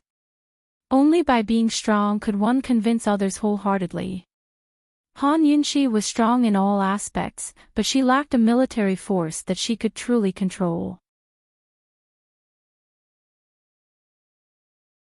Since the Ning clan troops could retreat to the front lines, she could cultivate Jinzi's Northernly military into a force that truly belonged to her. She wasn't sure how reliable Jinzi was, but at least he'd be reliable for the next few years. In the next few years, she had to borrow this fellow, Jinzi, to cultivate a truly loyal force. Northernly was close to the mysterious continent, so Han Yunxi figured that perhaps she could personally travel to the snowy mountains to check on the ice sea after she was done with her business. Long Feiyi had made Han Qin promise to protect Northernly's northern borders for 20 years. She felt that opening up Northernly to the mysterious continent was a good choice. The mysterious continent's agricultural and medical industries weren't as developed as Cloud Realm continent. Perhaps Northernly could even be called a commercial stronghold. Of course, that was all for later. Han Yunxi played with Jinzi's tiger medallion and grinned. Long Feiyi, this plaything's mine. Long Feiyi glanced at her, too lazy to speak. When had he ever refused to give her anything she wanted? Long Feiyi tossed over a command medallion, which Han Yunxi accepted. Upon closer inspection, she found it unfamiliar. The medallion was made of bronze and looked very simple. It should be a military command medallion, with the word command on the back and the map of Cloud Realm continent on the front. This is. Han Yunshi didn't understand. I ordered it a while ago and sent it over this morning. Long Fei Yi rose to retrieve a brocade box as he spoke. Inside were several command medallions that looked similar to the one in Han Yunshi's hands, but with a different map on the front. Han Yunshi's medallion was a map of Cloud Realm continent, while the other medallions represented the east, west, north, south, and central regions of the continent. Without a doubt, this was a brand new set of command medallions. Han Yunshi's medallion was a command medallion that allowed her to control all of Cloud Realm continent's military affairs. Cloud Realm continent was so big that it naturally had to be divided into several large military regions. The head of the military regions was basically handed over to the heads of the various military branches. However, the selection of the ministers in charge of the various military regions had to be done carefully. Han Yunshi looked at Long Fei Yi seriously. You have someone in mind. Who? Long Fei Yi's lips quirked up into a faint smile as he took the medallion from Han Yunshi's hands. He fiddled with it with interest, but didn't say a word. Tell me. Han Yunshi grew anxious. Long Fei Yi must have someone in mind if he'd already made the medallion. She couldn't guess, because she didn't know anyone suitable for the position. Rather than letting someone unsuitable take on the heavy responsibility, it was better for Long Fei Yi to take charge of the various military factions himself.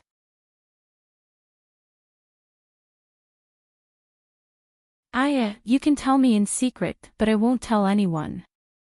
At most, I'll tell Gu Beiyue. Han Yunshi grew anxious.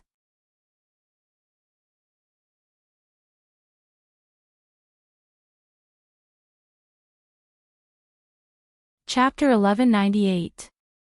Seeing Han Yunshi's curiosity, Long Fei Yi's smile deepened. Long Fei Yi placed all the military tokens into the brocade box, then handed it to Han Yunshi. You. Me. Han Yunshi hadn't recovered from the shock yet and only caught the box reflexively. I was planning to wait 2 or 3 years until Northernly had stabilized before handing over military affairs to you. Now it looks like I can give it to you.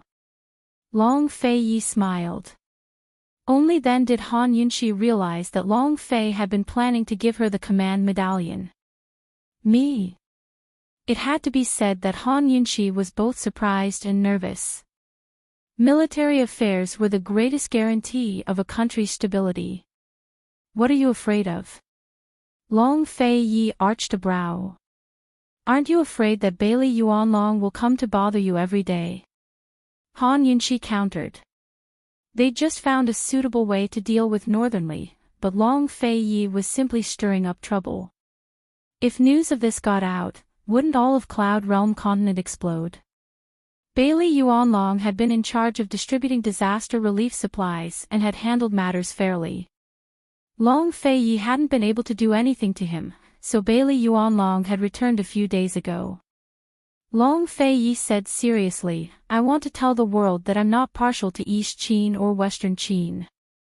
I'm only partial to you, the mistress of Cloud Realm continent. Northernly still involved the interests of the D clan's Ning family. Now that the Ning family had retreated, Han Yunshi wouldn't hand Northernly's military power to the Ning family in the future. He was doing this to tell the world that Han Yunshi wasn't just the princess of Western Qin, but also his woman, Long Fei Yi's woman, the future mistress of Cloud Realm continent. The greatest power behind Han Yunshi wasn't the D clan, but him. Han Yunshi's power was shared with him. He wanted to see who dared to question his authority. There was no need for Long Fei Yi to explain further. The words mistress told Han Yunshi everything. Han Yunshi was really surprised and pleasantly surprised. In truth, she had always wanted to rule the country together with Long Fei Yi. She had many modern ideas that might not be suitable for Cloud Realm's situation, but they could still be used as reference and revised. However, she would not rashly ask for an official position, because she knew that this was still a society where men were above men. Women were not suitable to be involved in politics. She could talk freely with Long Fei about how to govern the country and how to manage the army in private, but she could not sit with him in the imperial study room, facing civil and military officials, discussing together. Who would have thought that Long Fei would be so magnanimous and confident that he would allow her to step out and participate in politics? Han Yunxi looked at Long Fei, not knowing what to say. Why? Do you agree? Long Fei frowned at her. No. Han Yunxi denied inside. She held the brocade box with both hands and said seriously, I've agreed. You have no room for regret. Also, you are not allowed to give out these command medallions. When the day comes for the reward, I'll personally deliver them to Bailey Yuanlong and the others. Han Yunxi said as she picked out the command medallion and put it in her sleeve. I'll accept this one.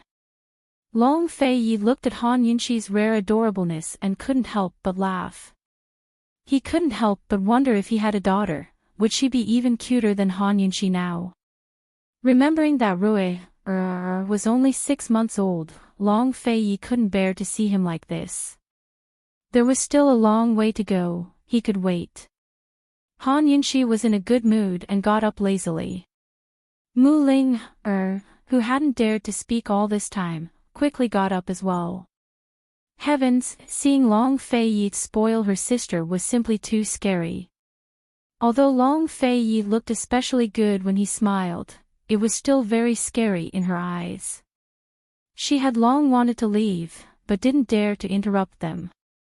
She could only quietly stand aside and pretend to be air. Ling, I'm going out for a stroll. Do you want to come? Han Yunxi asked. She had almost forgotten how long it had been since she left Yuning Palace. Do you want to take Rui out? Mu Ling quickly asked. He's sleeping right now. No need, Han Yunxi replied. Then I won't go. I'll go watch over Rui and wait for him to wake up. Mu Ling smiled. She didn't even realize how ugly her smile was. A complicated look flickered past Han Yunxi's eyes. She knew that there had to be something between Mu Ling and Jin Zi that she didn't know about. But since Jin Zi wasn't going back to Winter Crow Country and had declared in front of her and Long Fei that he wouldn't marry Mu Ling, Mu Ling shouldn't be in any danger anymore. As for what had happened between them, she didn't want to ask. Feelings were too complicated. She rejoiced in the fact that she and Long Fei liked each other by coincidence. Find a few more people to accompany them. Be careful, Long Fei instructed in a low voice.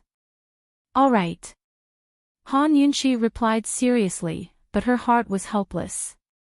Who else in Cloud Realm continent could hurt her besides Long Fei? She was planning to pick out some fabric from the cloth shop to make some new clothes for Long Fei and Rui. Although Zhao Mama took care of their meals and clothing, she still had to take care of them as a wife and mother. As soon as Han Yunxi left, Long Fei instructed the shadow guard in a low voice, go to Kangon Private Bank and tell manager Luo that this crown prince wants to take over all of Cloud Realm Continent's wineries. The shadow guard couldn't help but remind him, Your Highness, there's little grain left after the war. The winery's business isn't doing well. With so little grain, how could they use it to make wine? As a result, the winery's costs were high and their business was even worse. Long Fei turned to look, and the shadow guard realized he'd spoken out of turn. He quickly accepted his orders and withdrew. Long Fei didn't interrupt the wine business because he wanted to force Ning Qing out. It wouldn't be too late to find out more about the wineries first. Since he dared to stand him up, he'd like to see if Ning Qing would come looking for him if he couldn't get a drink. With Ning Cheng's pickiness about the quality of wine and his drinking capacity, he'd be satisfied regardless of whether it was a farmhouse's brew or a small tavern. If Ning Cheng wanted to drink, he'd definitely go to a big winery. Now that the official business was over, he had to settle his personal matters before leaving. Mu Ling followed Han Yunxi out of the study. They walked together for a while before parting ways. Han Yunxi walked out of the palace, but Mu Ling didn't accompany Rui. Instead, she went to the back of the mountain. After leaving for more than 3 months, she found that she wasn't as sad as before when she stood under the thorny tree at the top of the mountain again. Instead, she felt an indescribable sense of intimacy. It was as if no matter how restless her heart was, it all calmed down when she came here. Jinzi, I broke the contract. I'm sorry. Chi big brother, you should know that Ling is free again. But Ling won't chase you all over the world like before. Knowing you're still in this world and looking at the same sky and moon as me is enough to satisfy Ling. Mu Ling stayed in the little hut by the thorny tree for a few days. She decided to go back to Medical City and revive the Mu clan. Not for the sake of the clan's reputation or profits, but for the sake of doing what she was best at and most fond of. During this trip to Northernly, she discovered many problems with the ingredients. If Gu Beiyue hadn't stopped her and asked her to privately discuss the changes with Medicine City's people, she would have spread the news long ago and made a big fuss. She was going to revive the Mu clan and personally teach a bunch of disciples to supervise every bag of medicine sent out by Medicine City. Mu Ling went down the mountain to say goodbye to Long Fei Yi and Han Yunxi when she ran into a letter from Medical City. Chu Shifeng handed a letter to His Highness with a smile. Miss Ling, you came at the right time. Dr. Gu sent you a letter too. Ling has one too. Han Yunxi was curious. What kind of private matter couldn't be put together in one letter? Why split it into two?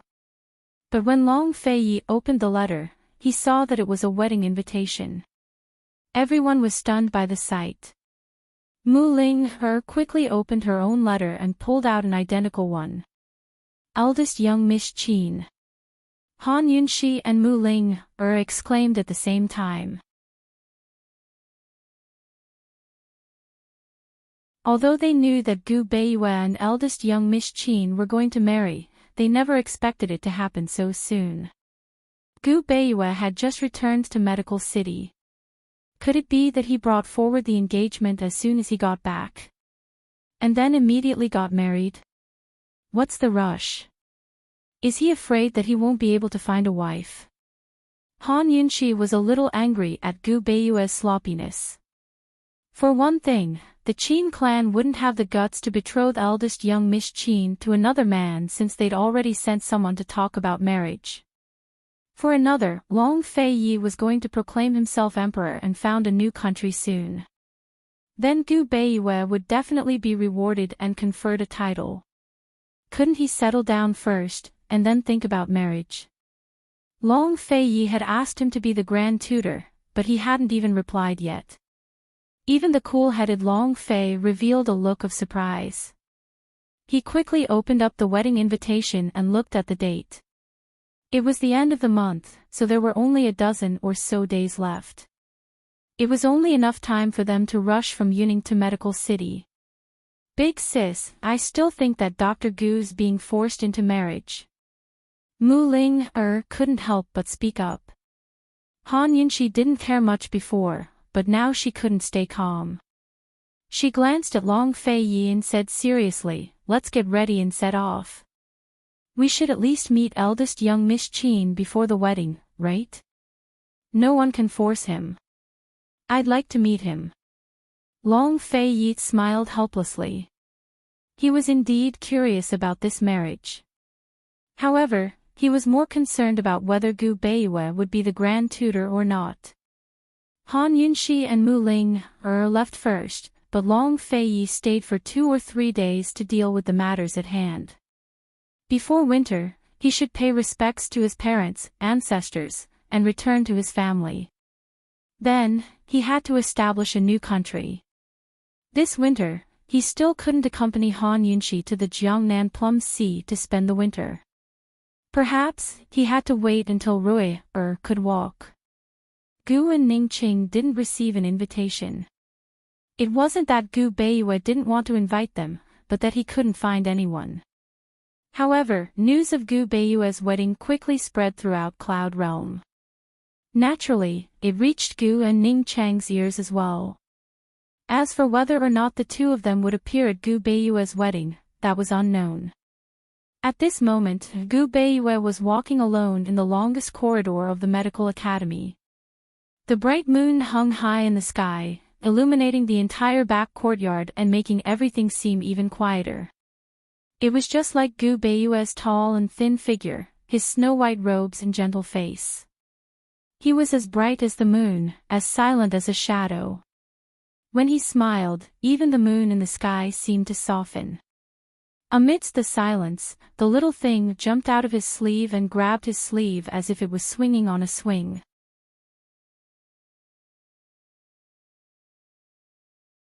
It flipped over and grabbed his sleeve, climbed all the way to his shoulder, and squatted down. He walked further and further away, turning his head from time to time to press his cheek against Lil Thing. The man and beast formed a world of their own. Where was Gu Beiyue going?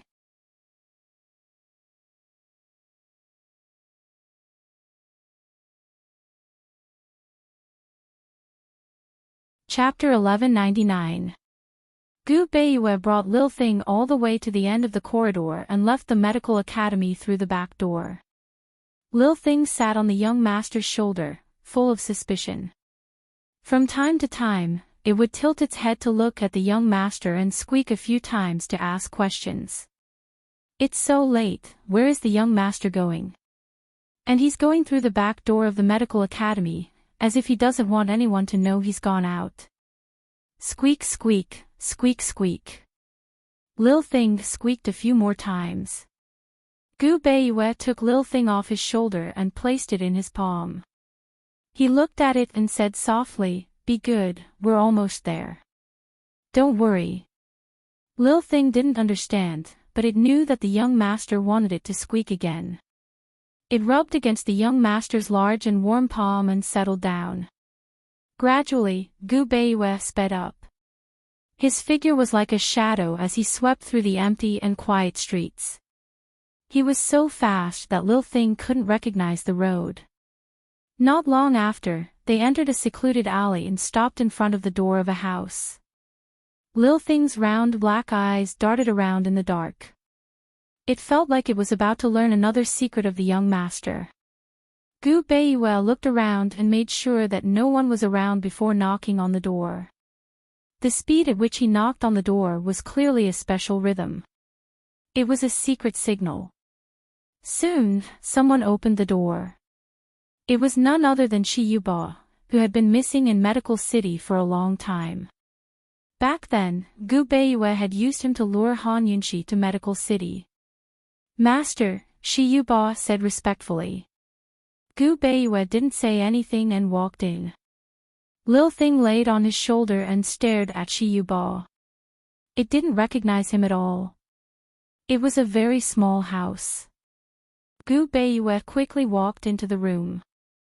At this time, Lil Thing discovered that there was a child hidden in the room. It was about 1 month old and was sleeping soundly. Lil Thing was even more puzzled. What was the young master doing? Where did these babies come from? Gu Beiyue personally checked the baby's pulse, limbs, and especially the shape of its feet. Shi Yuba quickly came in and whispered, "Master, this child's feet are not bad, right?" This child was an abandoned baby found by Shi Yuba. Shi Yuba had made a mistake in the Long Tianma incident, so Gu Beiyue had him leave Medical City to take care of abandoned babies. He needed some children to start practicing shadow arts from a young age. To practice the shadow art, one had to start from a young age. Although the shadow technique was a secret technique of the Shadow Clan, it wasn't something that only members of the Shadow Clan could practice. Outsiders could also practice it. Outsiders needed to start training their leg strength and footwork from a much younger age compared to the Shadow Clansmen. Moreover, their speed after training would be far slower than the Shadow Clansmen. However, it was still very easy to overpower an ordinary Qin Gong. He was the only remaining member of the Shadow Clan. Since he had found the princess, he couldn't let the Shadow Clan die out in his generation. He also couldn't let the Shadow technique end on him. He had been secretly cultivating a few real Shadow Guards for the princess, but it would take more than 1 or 2 years. Shadow Guard, as the name implied, was a bodyguard that was like a shadow. Not only was there a high requirement for martial arts, but there was also a high requirement for moral conduct. It wasn't for anything else, but because a Shadow Guard was the person closest to the master, and also the person who understood the master the most. They could know secrets that other servants didn't know. If they didn't have good moral conduct, they would be a hidden danger to the master. Therefore, whether it was martial arts or moral conduct, he had to personally check. He needed to train a few Shadow Guards, and more importantly, he needed a true successor of the Shadow Clan. He had been searching for the most suitable body type and the most suitable leg shape. However, he didn't expect Shi Yuba to find it so quickly. The child in front of him was exactly what he wanted. It's him. Gu Beiyue asked indifferently, how many days has it been a month? Another 7 days. Shi Yuba answered truthfully, Master, you still have 10 days to get married. So, it's reasonable that he was born a month early. It's not a problem, I'll find a way when the time comes. Gu Beiyue nodded.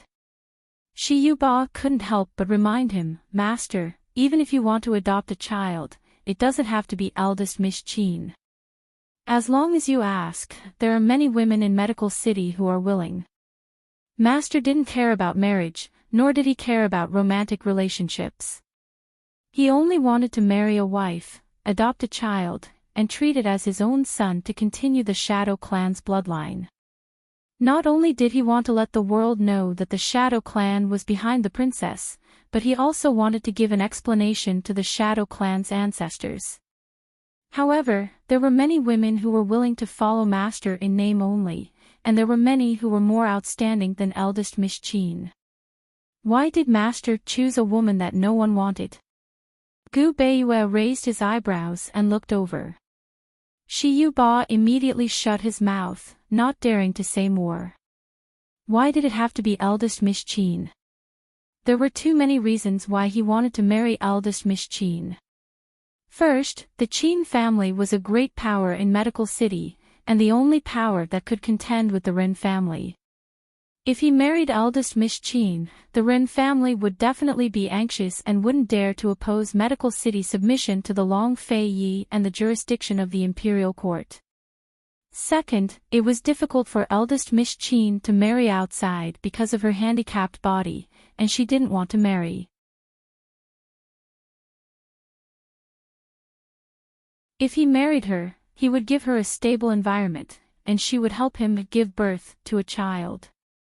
Each of them would get what they needed, and it wouldn't be considered as holding her back. If it were another girl from the Qin family, he would really hold her back for the rest of her life. In this life, he wouldn't hold anyone back, and he wouldn't let them down. Thirdly, he trusted the character of the first miss of the Qin family. Marrying a wife was a matter of life. If she wasn't someone he trusted, and the truth was revealed in 3 to 5 years, how would he deal with it? Gu Beiyue leaned close to the infant and gently kissed its forehead, saying softly, Child, from now on, you're no longer an orphan. I'll watch you grow up. Suddenly, the little thing squeaked. Heavens! The young master actually kissed that child. Who was this child? Could it be the young master's illegitimate child? Why didn't it know who the child's mother was? The little thing finally couldn't stay calm. It squeaked loudly while jumping to the child's side, wanting to see it more clearly. The baby was disturbed. Its little face wrinkled, and it looked like it was about to cry. Shiyuba hurriedly picked it up and coaxed it. Gu Beiyue picked the little thing up. He didn't get angry, but seriously asked it to be quiet. The little thing kicked its feet, wanting to ask clearly. Unfortunately, no matter how much it struggled, the young master didn't understand what it meant. Suddenly, the little thing quieted down. It lowered its head, feeling sad. So what if the young master understood what it meant? So what if the young master answered it? It also didn't understand what the young master said. The young master had never been mine. There were many things about the young master that it didn't know. Seeing that the little thing stopped moving, Gu Beiyue gently stroked its back, and then put it on his shoulder. Lil Thing slowly curled up into a ball and looked pitifully at the child. It couldn't help but feel sad. Mama Yunshi, did you know that the young master has a child too? Take care of it personally. This matter is confidential, so don't let anyone else do it, Gu Beiyue instructed. Shiyuba nodded respectfully. Yes, this subordinate understands. After returning to the medical academy, Gu Beiyue's mood didn't change much. He was still as calm as still water and quickly fell asleep. Lil Thing, on the other hand, was curled up in Gu Beiyue's stomach. Every now and then, it'd switch positions and go back and forth, unable to sleep. In the end, it simply jumped off the bed and onto a nearby cabinet, planning to run out the window for some fresh air. Unexpectedly, it saw 5 or 6 red invitation cards on top of the cabinet. Alarmed, Lil Thing quickly opened the cards, but it couldn't understand them at all. Who's getting married? There's so many of them. They don't seem like the young master's own invitations, but his own. Heavens!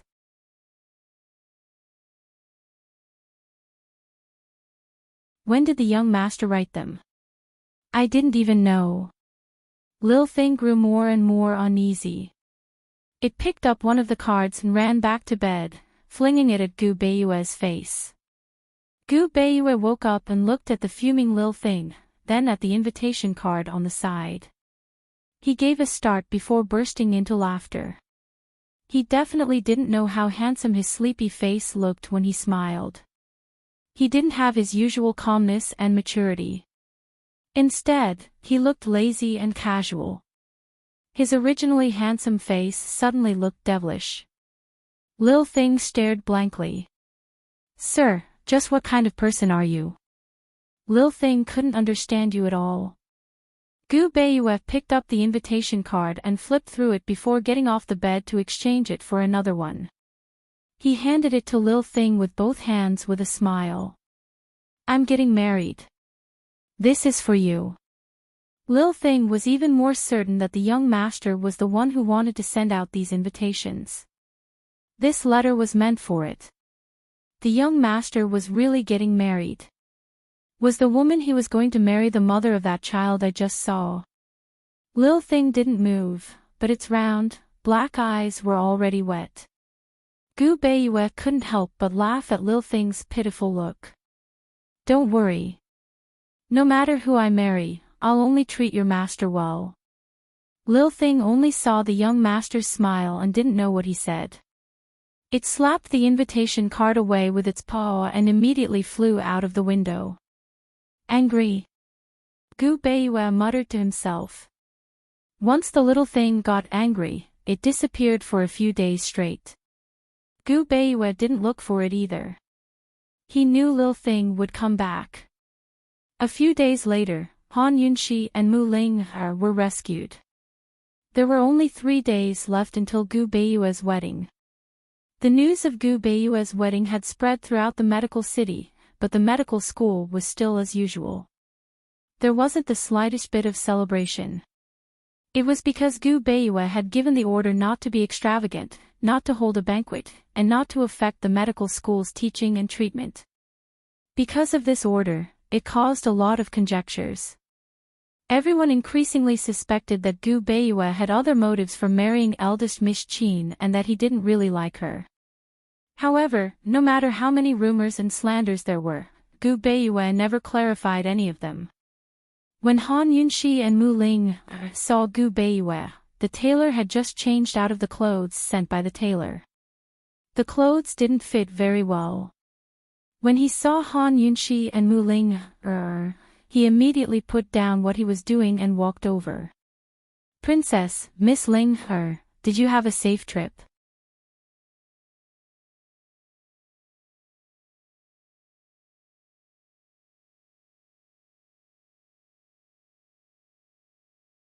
Chapter 1200. Han Yunxi walked around the room before stopping in front of Gu Beiyue. "How are you?" she asked.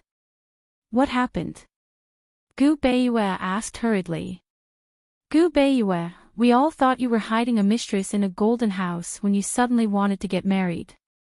But the wedding date is so close and you haven't even prepared a house yet. You're not toying with us, are you?" Han Yunxi asked seriously. Gu Beiyue heaved a sigh of relief and asked, "Princess, why didn't little master come with you?" Gu Beiyue's wedding date was so rushed. After she and Long Feiyi rushed over, they still had to go back as soon as possible to prepare for the founding of the country. She couldn't bear to let Rui run around with them. Han Yunxi couldn't be bothered to explain to Gu Beiyue and asked again, "Where's the wedding room?" Gu Beiyue smiled helplessly. "It's in my room." Gu Beiyue's courtyard was located in the south of the medical school. It was the largest and quietest independent courtyard in the medical school. It was a courtyard with 3 entrances, and each entrance was a small courtyard house. The first entrance was used for meetings. The second entrance was Gu Beiyue's study room, where the prescription and laboratory were located. The third entrance was used for daily life. At this moment, they were in the guest hall of the first entrance. Han Yunxi walked in alone, and Mu Ling followed. They had heard too many rumors along the way, including the fact that Gu Beiyue didn't have any wedding preparations in the medical school. If they hadn't seen it with their own eyes today, they wouldn't have believed it. Gu Beiyue sent the tailor away and followed Han Yunxi and the others in. Han Yunxi and Mu Ling were stunned when they arrived at the third entrance. They found that even the third courtyard, which was supposed to be used as the wedding room, was still the same. There were no festive decorations at all. Everyone said that Gu Beiyue had wronged himself by marrying Miss Qin. However, as women, Han Yunxi and Mu Linger had an intuition that Miss Qin was the one who had been wronged. How did Gu Beiyue look like he was preparing to get married? Half of the day had already passed. How much could he prepare for tomorrow and the day after? He was going to marry her in the morning the day after tomorrow. "Dr. Gu, if you don't want to marry her, then don't marry her. If you have any difficulties, just tell us. Let's think of a solution together." Mu Ling could not help but say, You're being too hard on her, aren't you?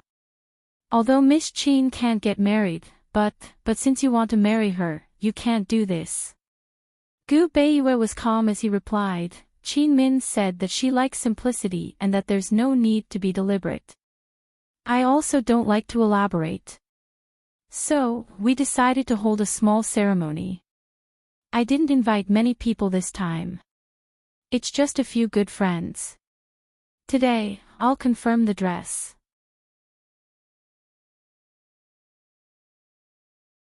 "In the afternoon, I'll tidy up this room in the main hall outside. But women don't mean what they say," Mu Ling said again. "Qin Min won't. She's always been straightforward with me," Gu Beiyue answered again. Mu Ling was anxious. "Dr. Gu, you don't understand what I mean." Mu Ling thought for a moment and made an analogy. "Dr. Gu, this is like.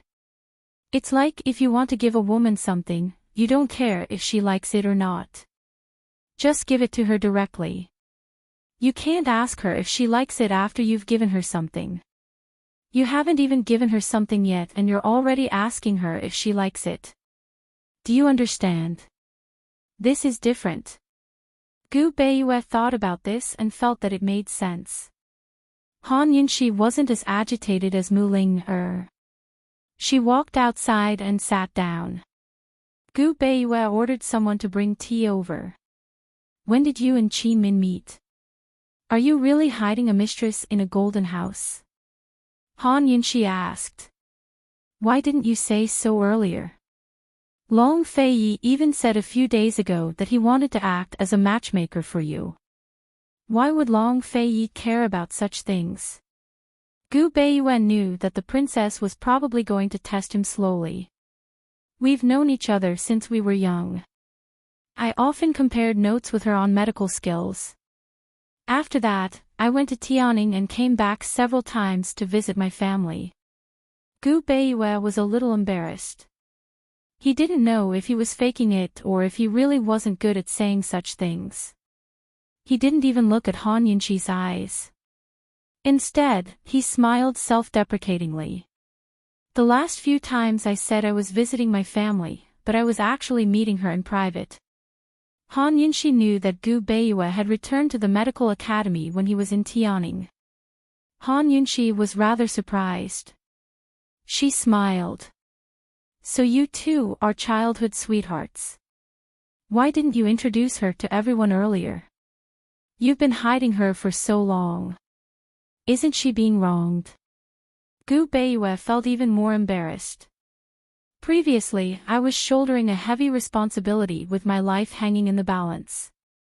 Later on, I was entangled with other matters. I was always afraid of delaying her.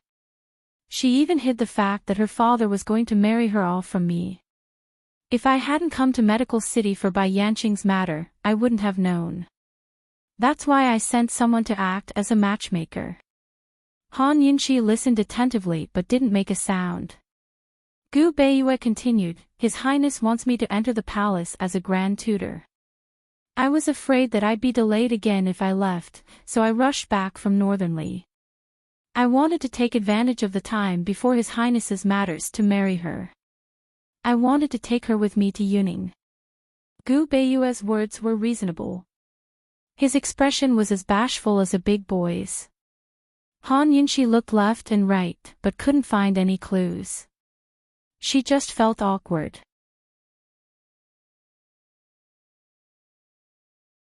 It turned out that no matter how calm and rational a person was, they would still be flustered and embarrassed in front of their sweetheart. Wasn't she like that too? Didn't Long Feiyi, that ice-cold guy, have his joy and anger written all over his face several times because of her? At this time, Gu Beiyue got up and went to the room to get a large brocade box. He opened it in front of Han Yunxi and Mu Ling. There was a thick set of medical books in the brocade box. Gu Beiyue asked seriously, This is a medical book written by my grandfather. My father and I both added to it. My medical skills are all learned from this book. I've also memorized everything I've learned elsewhere. Han Yunxi and Mu Ling didn't say anything. They didn't quite understand what Gu Beiyue meant. Gu Beiyue said again, Qin Min told me twice to keep everything simple.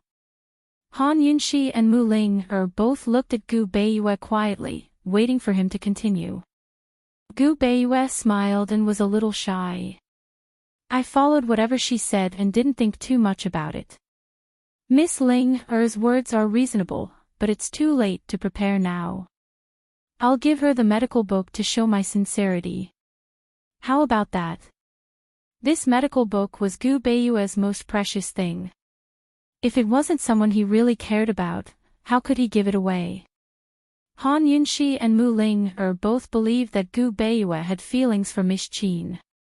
It seemed that the two of them were thinking too much and meddling too much. Han Yunxi thought to herself, Gu Beiyue was as smart as Long Feiyi, but he was a fool when it came to dealing with women. Long Feiyi was also a fool, but Long Feiyi was very domineering and would use force. Gu Beiyue was the complete opposite. He was overly modest and would do whatever others said. If Miss Qin was really a woman who didn't mean what she said, she would probably be depressed for the rest of her life. Han Yunxi didn't come to ruin the marriage. She just wanted to make sure that Gu Beiyue didn't marry Miss Qin for the sake of the situation in Medical City and the Imperial Academy of Medicine. If they were childhood sweethearts, now the bitterness was over and the sweetness was beginning. It could only be said that Gu Beiyue was tolerant enough, and Miss Qin could bear to be wronged and wait until now. Although she felt that it was too sudden, this was Gu Beiyue's personal matter after all, and no one was in a position to meddle too much. As long as he liked it, as long as he acknowledged it. They were both blessed. Han Yunxi looked at Mu Ling and asked jokingly, Ling, what do you think about giving her a medical book? She'll definitely be touched. Mu Ling thought for a moment and said, but I still think that this room should be decorated. From simple decorations to simple decorations, leave this to me. Mu Ling stood up and looked around the room. She muttered to herself, Sis, fortunately we came early, so there's still hope.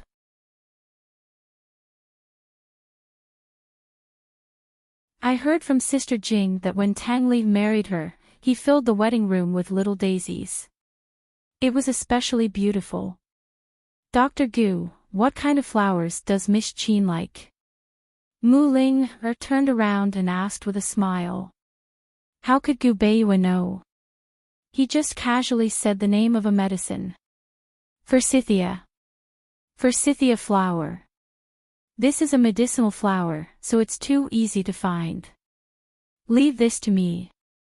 Mu Ling was very excited. She was frustrated in love, but when she saw that others were happy, she felt that the world was still very beautiful and happy. Gu Beiyue's acting was excellent. Mu Ling happily went to decorate, as if her own family was going to hold a wedding. Han Yunxi and Gu Beiyue chatted for a while, then let Gu Beiyue prepare for the wedding.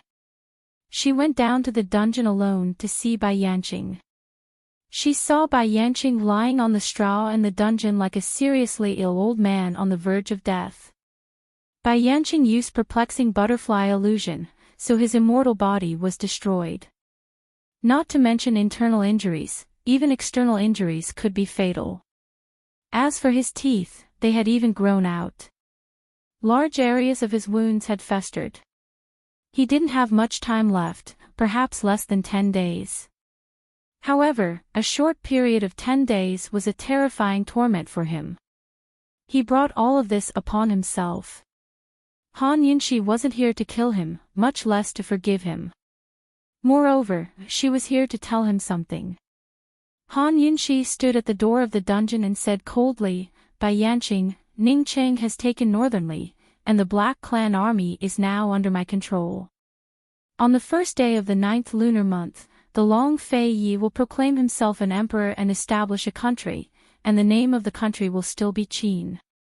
However, from now on, there will be no distinction between Eastern and Western Qin, and there will be no Western Qin imperial family, only the Xianyuan imperial family. Bai Yanqing didn't move at first, but when he heard Han Yunxi's last sentence, he finally raised his head and looked at her. Han Yunxi looked down from above and said coldly, By the way, Ning Jing's teeth have been mended. She is still very beautiful. Also, thank you for protecting my child back then. It is a boy called Xianyuan Rui. He has the blood of the Eastern and Western Qin imperial family, and he is the heir of the empire. Bai Yanqing was so weak that he couldn't speak, but he looked at Han Yunxi with eyes full of resentment and malice. Han Yunxi's last sentence made Bai Yanqing lower his head. She said, Those who should be forgiven have been forgiven, and those who should die have died. You can slowly repent. From today onwards, no one will disturb you. After she finished speaking, she turned and left, locking the dungeon door. 3 days later, the Long Fei Yi arrived at Medical City before dawn. Fortunately, he still managed to make it in time for Gu Beiyue's wedding.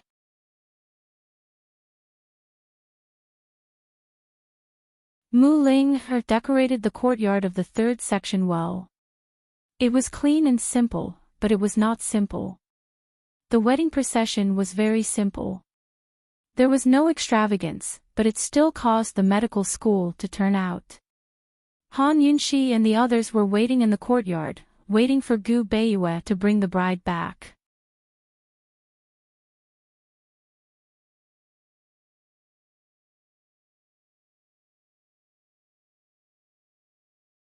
Chapter 1201. The wedding procession stopped at the entrance of Gu Beiyue's courtyard. Gu Beiyue personally kicked open the sedan door and carried the bride down. The festive red veil covered the bride's face. Judging from her figure, she was of average height and on the skinny side. Gu Beiyue carried her on his back, and the hem of her dress covered her legs. If it weren't for her special status and the fact that her legs were disabled was well known throughout the city, the onlookers wouldn't have thought that the bride couldn't walk on her own. The head of the medical school was getting married, and all the big shots of the medical school were present. They consciously formed two sides, and the others could only stand behind them. Without the sound of firecrackers in the courtyard, everyone's discussion grew louder. However, the Vice Academy head, elders, and directors didn't say anything. Even Vice Academy head Shen thought that Gu Beiyue's motive for marrying eldest Miss Qin was simple. They were all trying to figure out what the young head of the medical school was going to do next. Gu Beiyue carried eldest Miss Qin into two courtyards. When he was about to enter the third courtyard, he stopped for a moment and said in a low voice, "The people inside have sharp eyes. Carry me." Eldest Miss Qin was a little hesitant, but in the end, she hugged Gu Beiyue's neck tightly and leaned her head against his back. When they entered the third courtyard, it was much quieter without the clamor of the people outside. There weren't many people in the courtyard.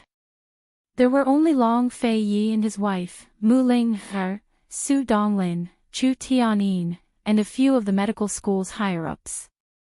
Ning Jing and Tang Li had also received invitations, but unfortunately, they were in a hurry and couldn't make it. Gu Beiyue didn't have any family members. Long Fei Yi and Han Yunxi were his masters, so they were made elders.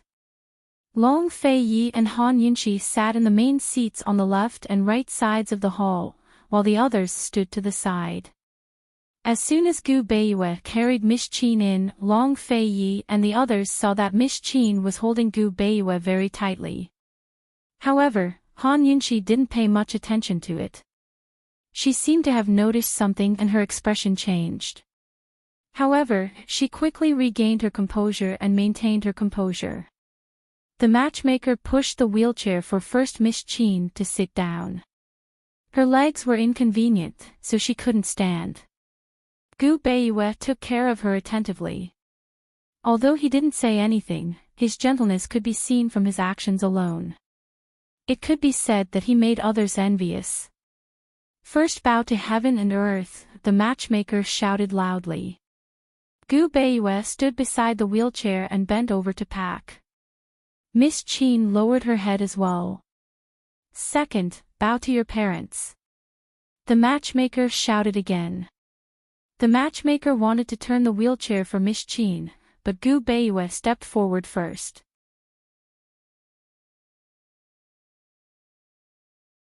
He turned the wheelchair around and helped the bride with the red veil. A man's attentiveness was his sincerity, and the sincerity was in these details. Deputy Shen and the others were puzzled. Could it be that they had guessed wrong? Does Gu Beiyue really like this eldest miss of the Qin clan? Facing Gu Beiyue, Long Fei Yi and Han Yunxi both smiled. Han Yunxi's attention was more on the bride's legs. After the ceremony, the couple bowed to each other. Then, there was the sentence, "Send her to the bridal chamber." It had to be said that these 4 words caused many people to unconsciously let their imaginations run wild. However, no matter how much they thought about it, they couldn't imagine how this gentle man, who was as gentle as the moonlight, would turn into a wolf and make love. He seemed to be an immortal who didn't eat the flesh of mortals and had nothing to do with those things. Gu Beiyue was about to turn and leave when the attendant brought 2 gifts. "Master, this is sent by young Master Gu. He said that it must be opened tonight." Gu's gift was in a long brocade box. It was mysterious and no one could tell what it was. "This is sent by the Ning family's head." Ning Qing had sent a jug of wine. With one look at the white porcelain jug, it was obvious that it was expensive. Long Fei Yi glanced at the jug and whispered to Su Donglin to remember it clearly. Han Yunxi and Mu Ling were curious about Gu's gift. The person hadn't arrived, but the gift had. At the very least, it was a thoughtful person. Gu's gift was brought into the bridal chamber by Gu Beiyue, while Ning Cheng's wine was left at Long Fei Ye's banquet. Although they were husband and wife in name, Gu Beiyue patiently completed all the necessary ceremonies. After eating sweet meatballs and drinking cross-cupped wine, Gu Beiyue left to entertain the guests. When he left, he told the maidservant, "I'll be back later in the evening. Bring some food for madam. Don't starve." Before the groom came back and lifted the veil, the bride had to sit on the bed obediently. Therefore, it was common for the bride to faint from hunger when the groom drank too much. Not long after Gu Beiyue left, Han Yunxi and Mu Ling found an excuse to leave the banquet and sneak into the bridal chamber. Han Yunxi easily sent the 2 maidservants away and asked Mu Ling to close the door. The first Miss Qin sat there motionlessly, unaware of everything around her. Miss Qin didn't realize that something was wrong until Han Yunxi and Mu Ling stood in front of her. She asked, Lan Qing, is that you? Bride, guess who we are? Mu Ling smiled. Miss Qin had never seen Mu Ling before, let alone recognized her voice. Han Yunxi thought she would be frightened, but she never expected her to be very calm. She did not lift the veil to look at them either. Instead, she asked, "You must be Northman's friends. Aren't you afraid we'll come to kidnap you?" Han Yunxi asked.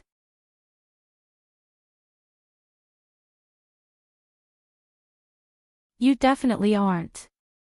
Miss Qin was very certain. "Why?" Han Yunxi asked. "If you wanted to kidnap me, the best opportunity would have been last night, or when I was still in the Qin family this morning. Choosing a time like this is seeking death," Miss Qin replied. "There are plenty of people seeking death in the world.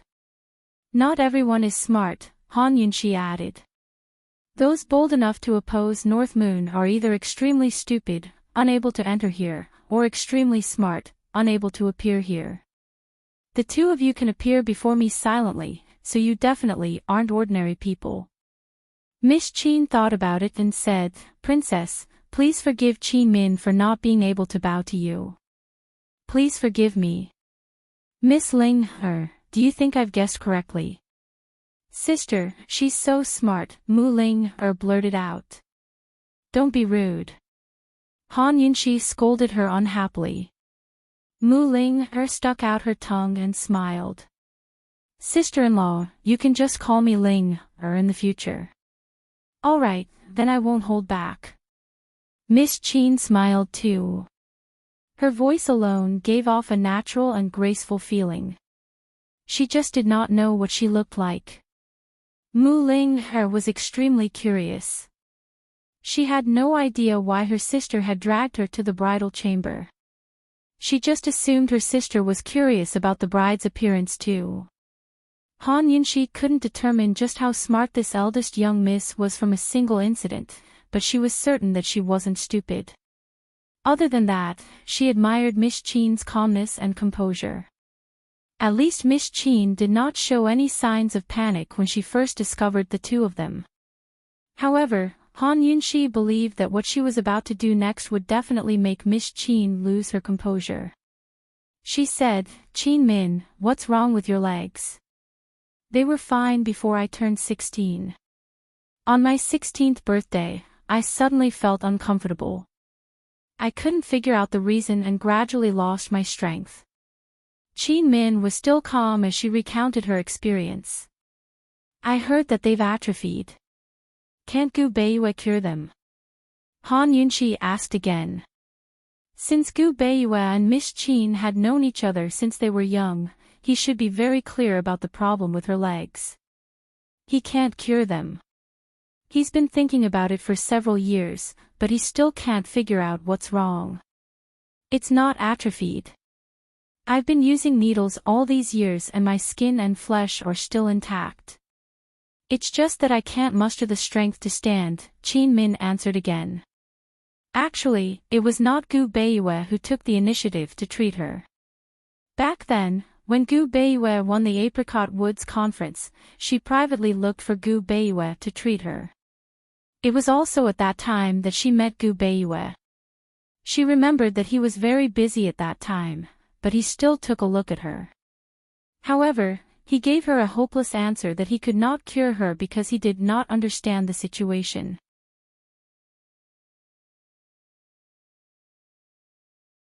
Not long ago, before he sent someone to the Qin family to matchmake, he privately looked for her to take a look again, but he was still unable to help her. She remembered very clearly that Gu Beiyue had asked her, "Do you have anyone you want to marry?" She had said, "No, I only have someone I can marry. I can either die or follow my father's wishes and marry that old man." Then, Gu Beiyue had asked her very seriously, "Then are you willing to marry me?"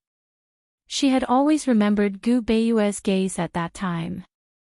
It was not gentle at all, but very, very serious. He had negotiated the terms with her.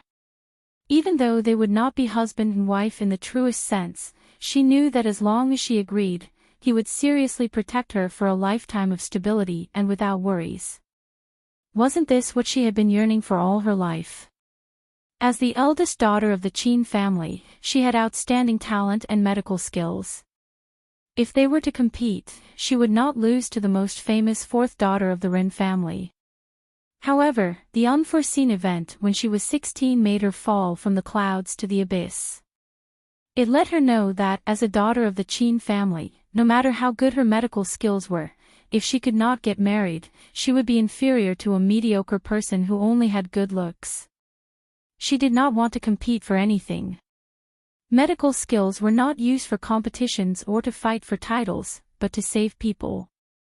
She only wanted to create a set of brand new needle techniques to eliminate pain and extend life. However, she could not. Because in the Qin family, there was never a daughter who could not get married. In the Qin family, if the elder sister was not married, the younger sisters could not get married. She would either die or give herself to a man who was older than her father and become a concubine. Gu Beiyue was her fortune and her hope. She gratefully agreed to treat him as her benefactor. However, he smiled at her. "As long as I don't let you down, it's fine." She didn't understand why Gu Beiyue wanted to marry her. After all, even if she was only his wife in name, there were still countless women in this city and on this continent who were more outstanding than her. At the very least, those who could stand up would be willing to marry him and spend the rest of their lives alone. She had asked him, "Will I let you down?" However, he laughed loudly and said, "You can save me a lot of trouble. You can be considered to have helped me." She could not help but ask him, "Do you have someone you love?" He said, "There are women who I admire and respect. If there is someone who loves her more than I do, my love is not considered love." She did not understand. She just agreed to him and gave her life to him. Qin Min was immersed in her memories when Han Yunqi's words woke her up. Han Yunqi said, "Qin Min, your leg is poisoned. It's a very rare poison.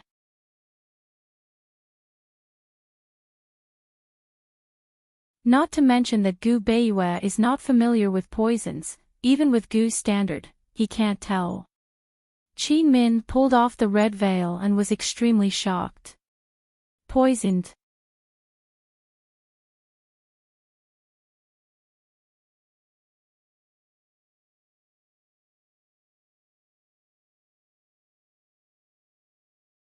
Chapter 1202.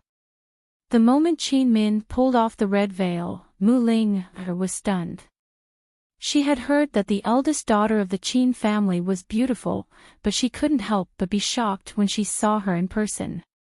This kind of beauty was intellectual but not lacking in charm, especially those big eyelids. It was as if they had a magical power that attracted people to stare at her. Mu Ling thought of the words, beautiful lady, and felt that these words were specially made for Qin Min. Han Yunxi was also quite surprised. She rarely saw people who had been ill for a long time maintain such a good mental state. Qin Min should be 21 or 22 years old this year, right? She was in a wheelchair when she was 16. After so many years, she didn't lose her youthful aura because of illness. In Qin Min's eyes, she didn't see any signs of depression or self-abandonment. Instead, she was as beautiful as a plum blossom that would never be destroyed by the wind and snow. Although she didn't have a deep understanding, Han Yunxi couldn't help but sigh in her heart again.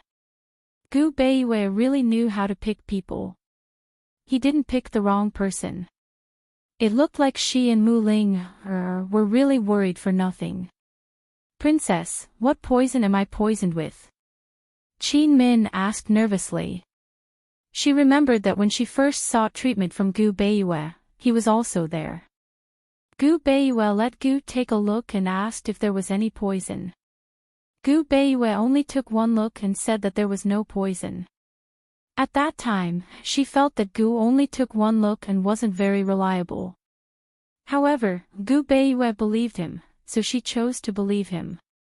Who knew? Mu Ling recovered from her shock and was very surprised. Sister, so she was poisoned. Han Yunxi squatted down beside Qin Min. Qin Min was very surprised and said seriously, Princess, you can't do that. You can't do that. Han Yunxi looked up and smiled. Ling, look at her. Doesn't she look like Gu Beiyue? Yes. Mu Ling was very sure. Qin Min recalled Gu Beiyue's usual humble demeanor, and she couldn't help but smile helplessly. Ling, give me a hand. I'll check it carefully. Han Yunxi stopped joking and became serious. Mu Ling hurriedly brought a chair over for Han Yunxi to sit on. She also helped Qin Min raise her legs and place them horizontally on the chair. Miss Qin, please excuse me. Han Yunxi lifted the hem of Qin Min's bright red dress. Qin Min's legs were beyond their expectations. Both of his legs were crippled and had a tendency to atrophy. Moreover, he had to perform acupuncture every day. His legs should have been riddled with scars. Who would have thought that this pair of legs would actually be well-proportioned and fair, and the skin was extremely delicate and moist. Women would be envious, jealous, and hateful when they saw it, but men would probably let their imaginations run wild. You take good care of it, Han Yunxi said.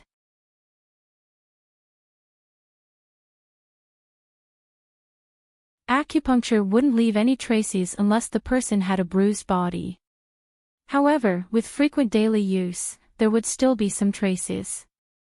Although there wouldn't be any scars, they would still be visible. I can't even walk anymore.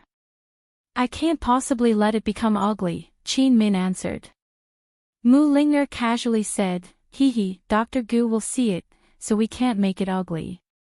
Dr. Gu won't like it. Qin Min was clearly blushing.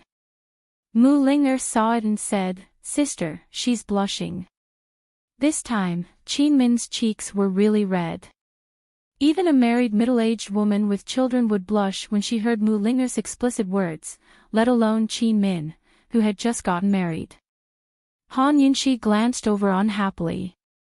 Mu Ling muttered softly, I'm just saying it here. If Han Yunxi knew that Mu Ling had pestered Ning Jing about how to give birth in Tiger's prison, how would she react? Although Qin Min was embarrassed, she still said, Miss Ling, I take good care of my legs, not for others to see. I can't do anything about my legs, but I can take good care of them. At least I can make these legs useless, right? If I take good care of them, I'll feel comfortable looking at them, right? Mu Ling'er thought about it seriously and nodded. Yes. She could tell that Qin Min was not only strong, but she also pitted herself. This was what Han Yunxi admired the most about her. When she said this, the detoxification system had already analyzed the poison in Qin Min's body clearly. Miss Qin, the poison in your legs is a slow-acting poison. The poison is hidden in your body and will be released bit by bit. It will affect the muscles in your legs, causing them to feel weak and sore. It's very similar to rheumatism, especially at night. It's especially uncomfortable, Han Yunxi said seriously. Qin Min nodded repeatedly. The princess was right. For so many years, if she had not studied the acupuncture technique for labor pains herself, she would not know how to get through each painful night. The poison is very small, but it has a great effect on the muscles, Han Yunxi said again. If she had not used the detoxification system, perhaps she could only suspect that she had been poisoned. However, she would not be able to find out the poison, let alone identify what kind of poison it was. Princess, can this poison be cured? Qin Min could not hide her nervousness. Yes. Han Yunxi smiled faintly. Qin Min was overjoyed. She was so excited that she did not know what to say. For so many years, except for that one time when her father had forced her into a corner, she had wanted to commit suicide. She had never given up. Now that she suddenly knew that there was hope for her legs, she actually did not dare to believe it. Was she dreaming? Han Yunxi took out a set of gold needles. Mu Ling hurriedly came over to help pass the needles to her.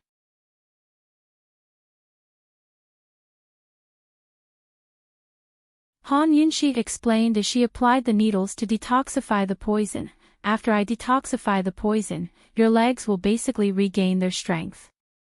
However, you will have to take medicine continuously for a month to completely remove the poison. Also, although you have the strength to stand, you have not walked for so many years. You still have to spend some time on rehabilitation and walking training. Qin Min was extremely excited. She looked at Han Yunxi's serious expression and could not say a word for a long time. After Han Yunxi was done with the needles and applied a layer of medicine for her, she asked in a choked voice, "Princess, how should I thank you?" Han Yunxi smiled helplessly. This woman was really similar to Gu Beiyue. Did she have to be so calculative? Mu Ling'er laughed mischievously. Sister-in-law, why are you being so courteous? If you really want to thank my sister, why don't you tell us how you met Dr. Gu and how did Dr. Gu fall in love with you? Dr. Gu has too many secrets. Qin Min was slightly shocked, but she did not show it. She looked helplessly at Mu Ling'er, indicating that she was in a difficult position. There's no one else here. Just tell us. Don't tell me you don't know what kind of rumors have been spreading about you two in Medical City. Hurry up and explain to my sister. My sister is Dr. Gu's master. Mu Ling'er was extremely curious. Qin Min blushed shyly and told them the story. It was almost the same as what Gu Beiyue had told them before. So you two are really childhood sweethearts. Mu Ling'er said with a chuckle. Han Yunxi also smiled. She got up and packed her things. She gave Qin Min a few packets of medicine that could be used immediately and wrote a prescription for her. She seriously instructed Qin Min on how to apply the medicine and how to wash the leg. This medicine was used to absorb the residual toxins. After using it, she had to dispose of the waste and wash the legs with extra care. This was because if the toxins remained on the surface of the body for a long time, it would easily seep back into the body. Qin Min listened seriously and nodded repeatedly. Mu Ling stood at the side and helped to pack up the things and put the chair back in its original position. She smiled mischievously and said, "Sister-in-law, Dr. Gu will come over tonight. Don't tell him about this immediately. Give him a surprise. He'll definitely be very happy." How would Gu Beiwei react? Qin Min really couldn't guess. She nodded and snickered with Mu Ling. "Oh yeah, he might mess with the bridal chamber tonight. You have to pretend. After messing with the bridal chamber, give him a surprise," Mu Ling added. Han Yunxi didn't know what Qin Min understood, but she understood anyway. After messing with the bridal chamber, they would do it. Therefore, giving him a surprise after messing with the bridal chamber was self-evident. Han Yunxi frowned and looked at Mu Ling.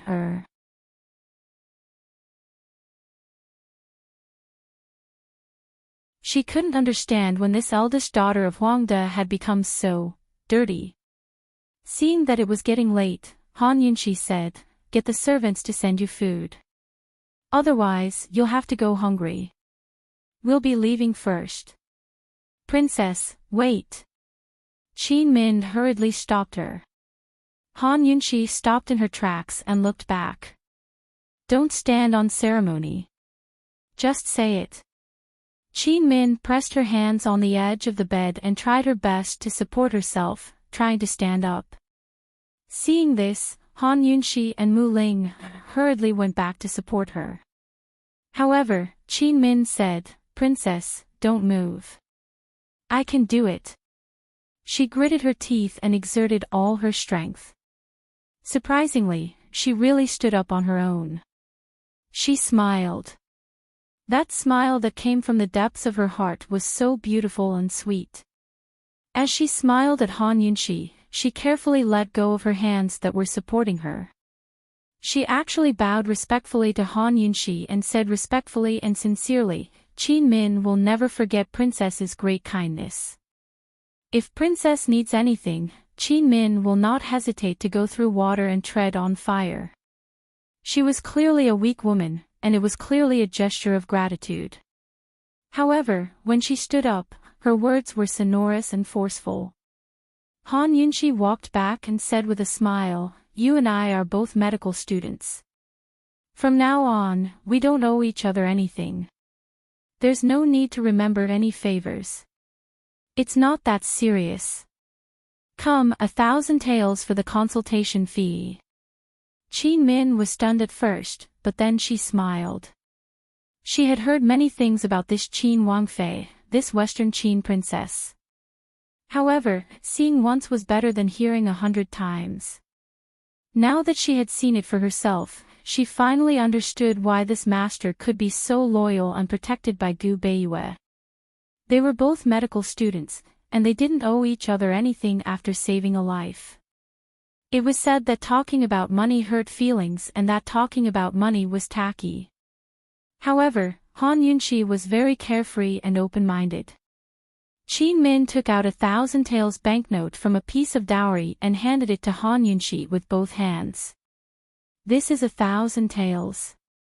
Thank you very much." "You're welcome." Han Yunxi graciously accepted the banknote and turned to leave. However, suddenly, there was a clang from the side. Mu Ling dropped a long brocade box. That box was the wedding gift that Gu had given to Gu Beiwei. She was just curious about what Qi brother would give her. When she saw the box on the cabinet earlier, she secretly opened it to take a look. Who knew that she would be shocked by what she saw? Qi brother was really too much. "Ling what's wrong?" Han Yunxi and Qin Min both turned to look at her. Mu Ling was shocked. She squatted down and blocked their view with her body. "No, nothing. It's nothing." You're tuning into the LoveLore Library YouTube channel. We're so grateful for your support, and don't forget to subscribe to join us on this incredible journey through captivating stories. Your generosity through donations truly makes a world of difference, as it's the primary source of revenue that allows me to expand and enhance this channel for you. Thank you from the bottom of my heart for being a part of this adventure.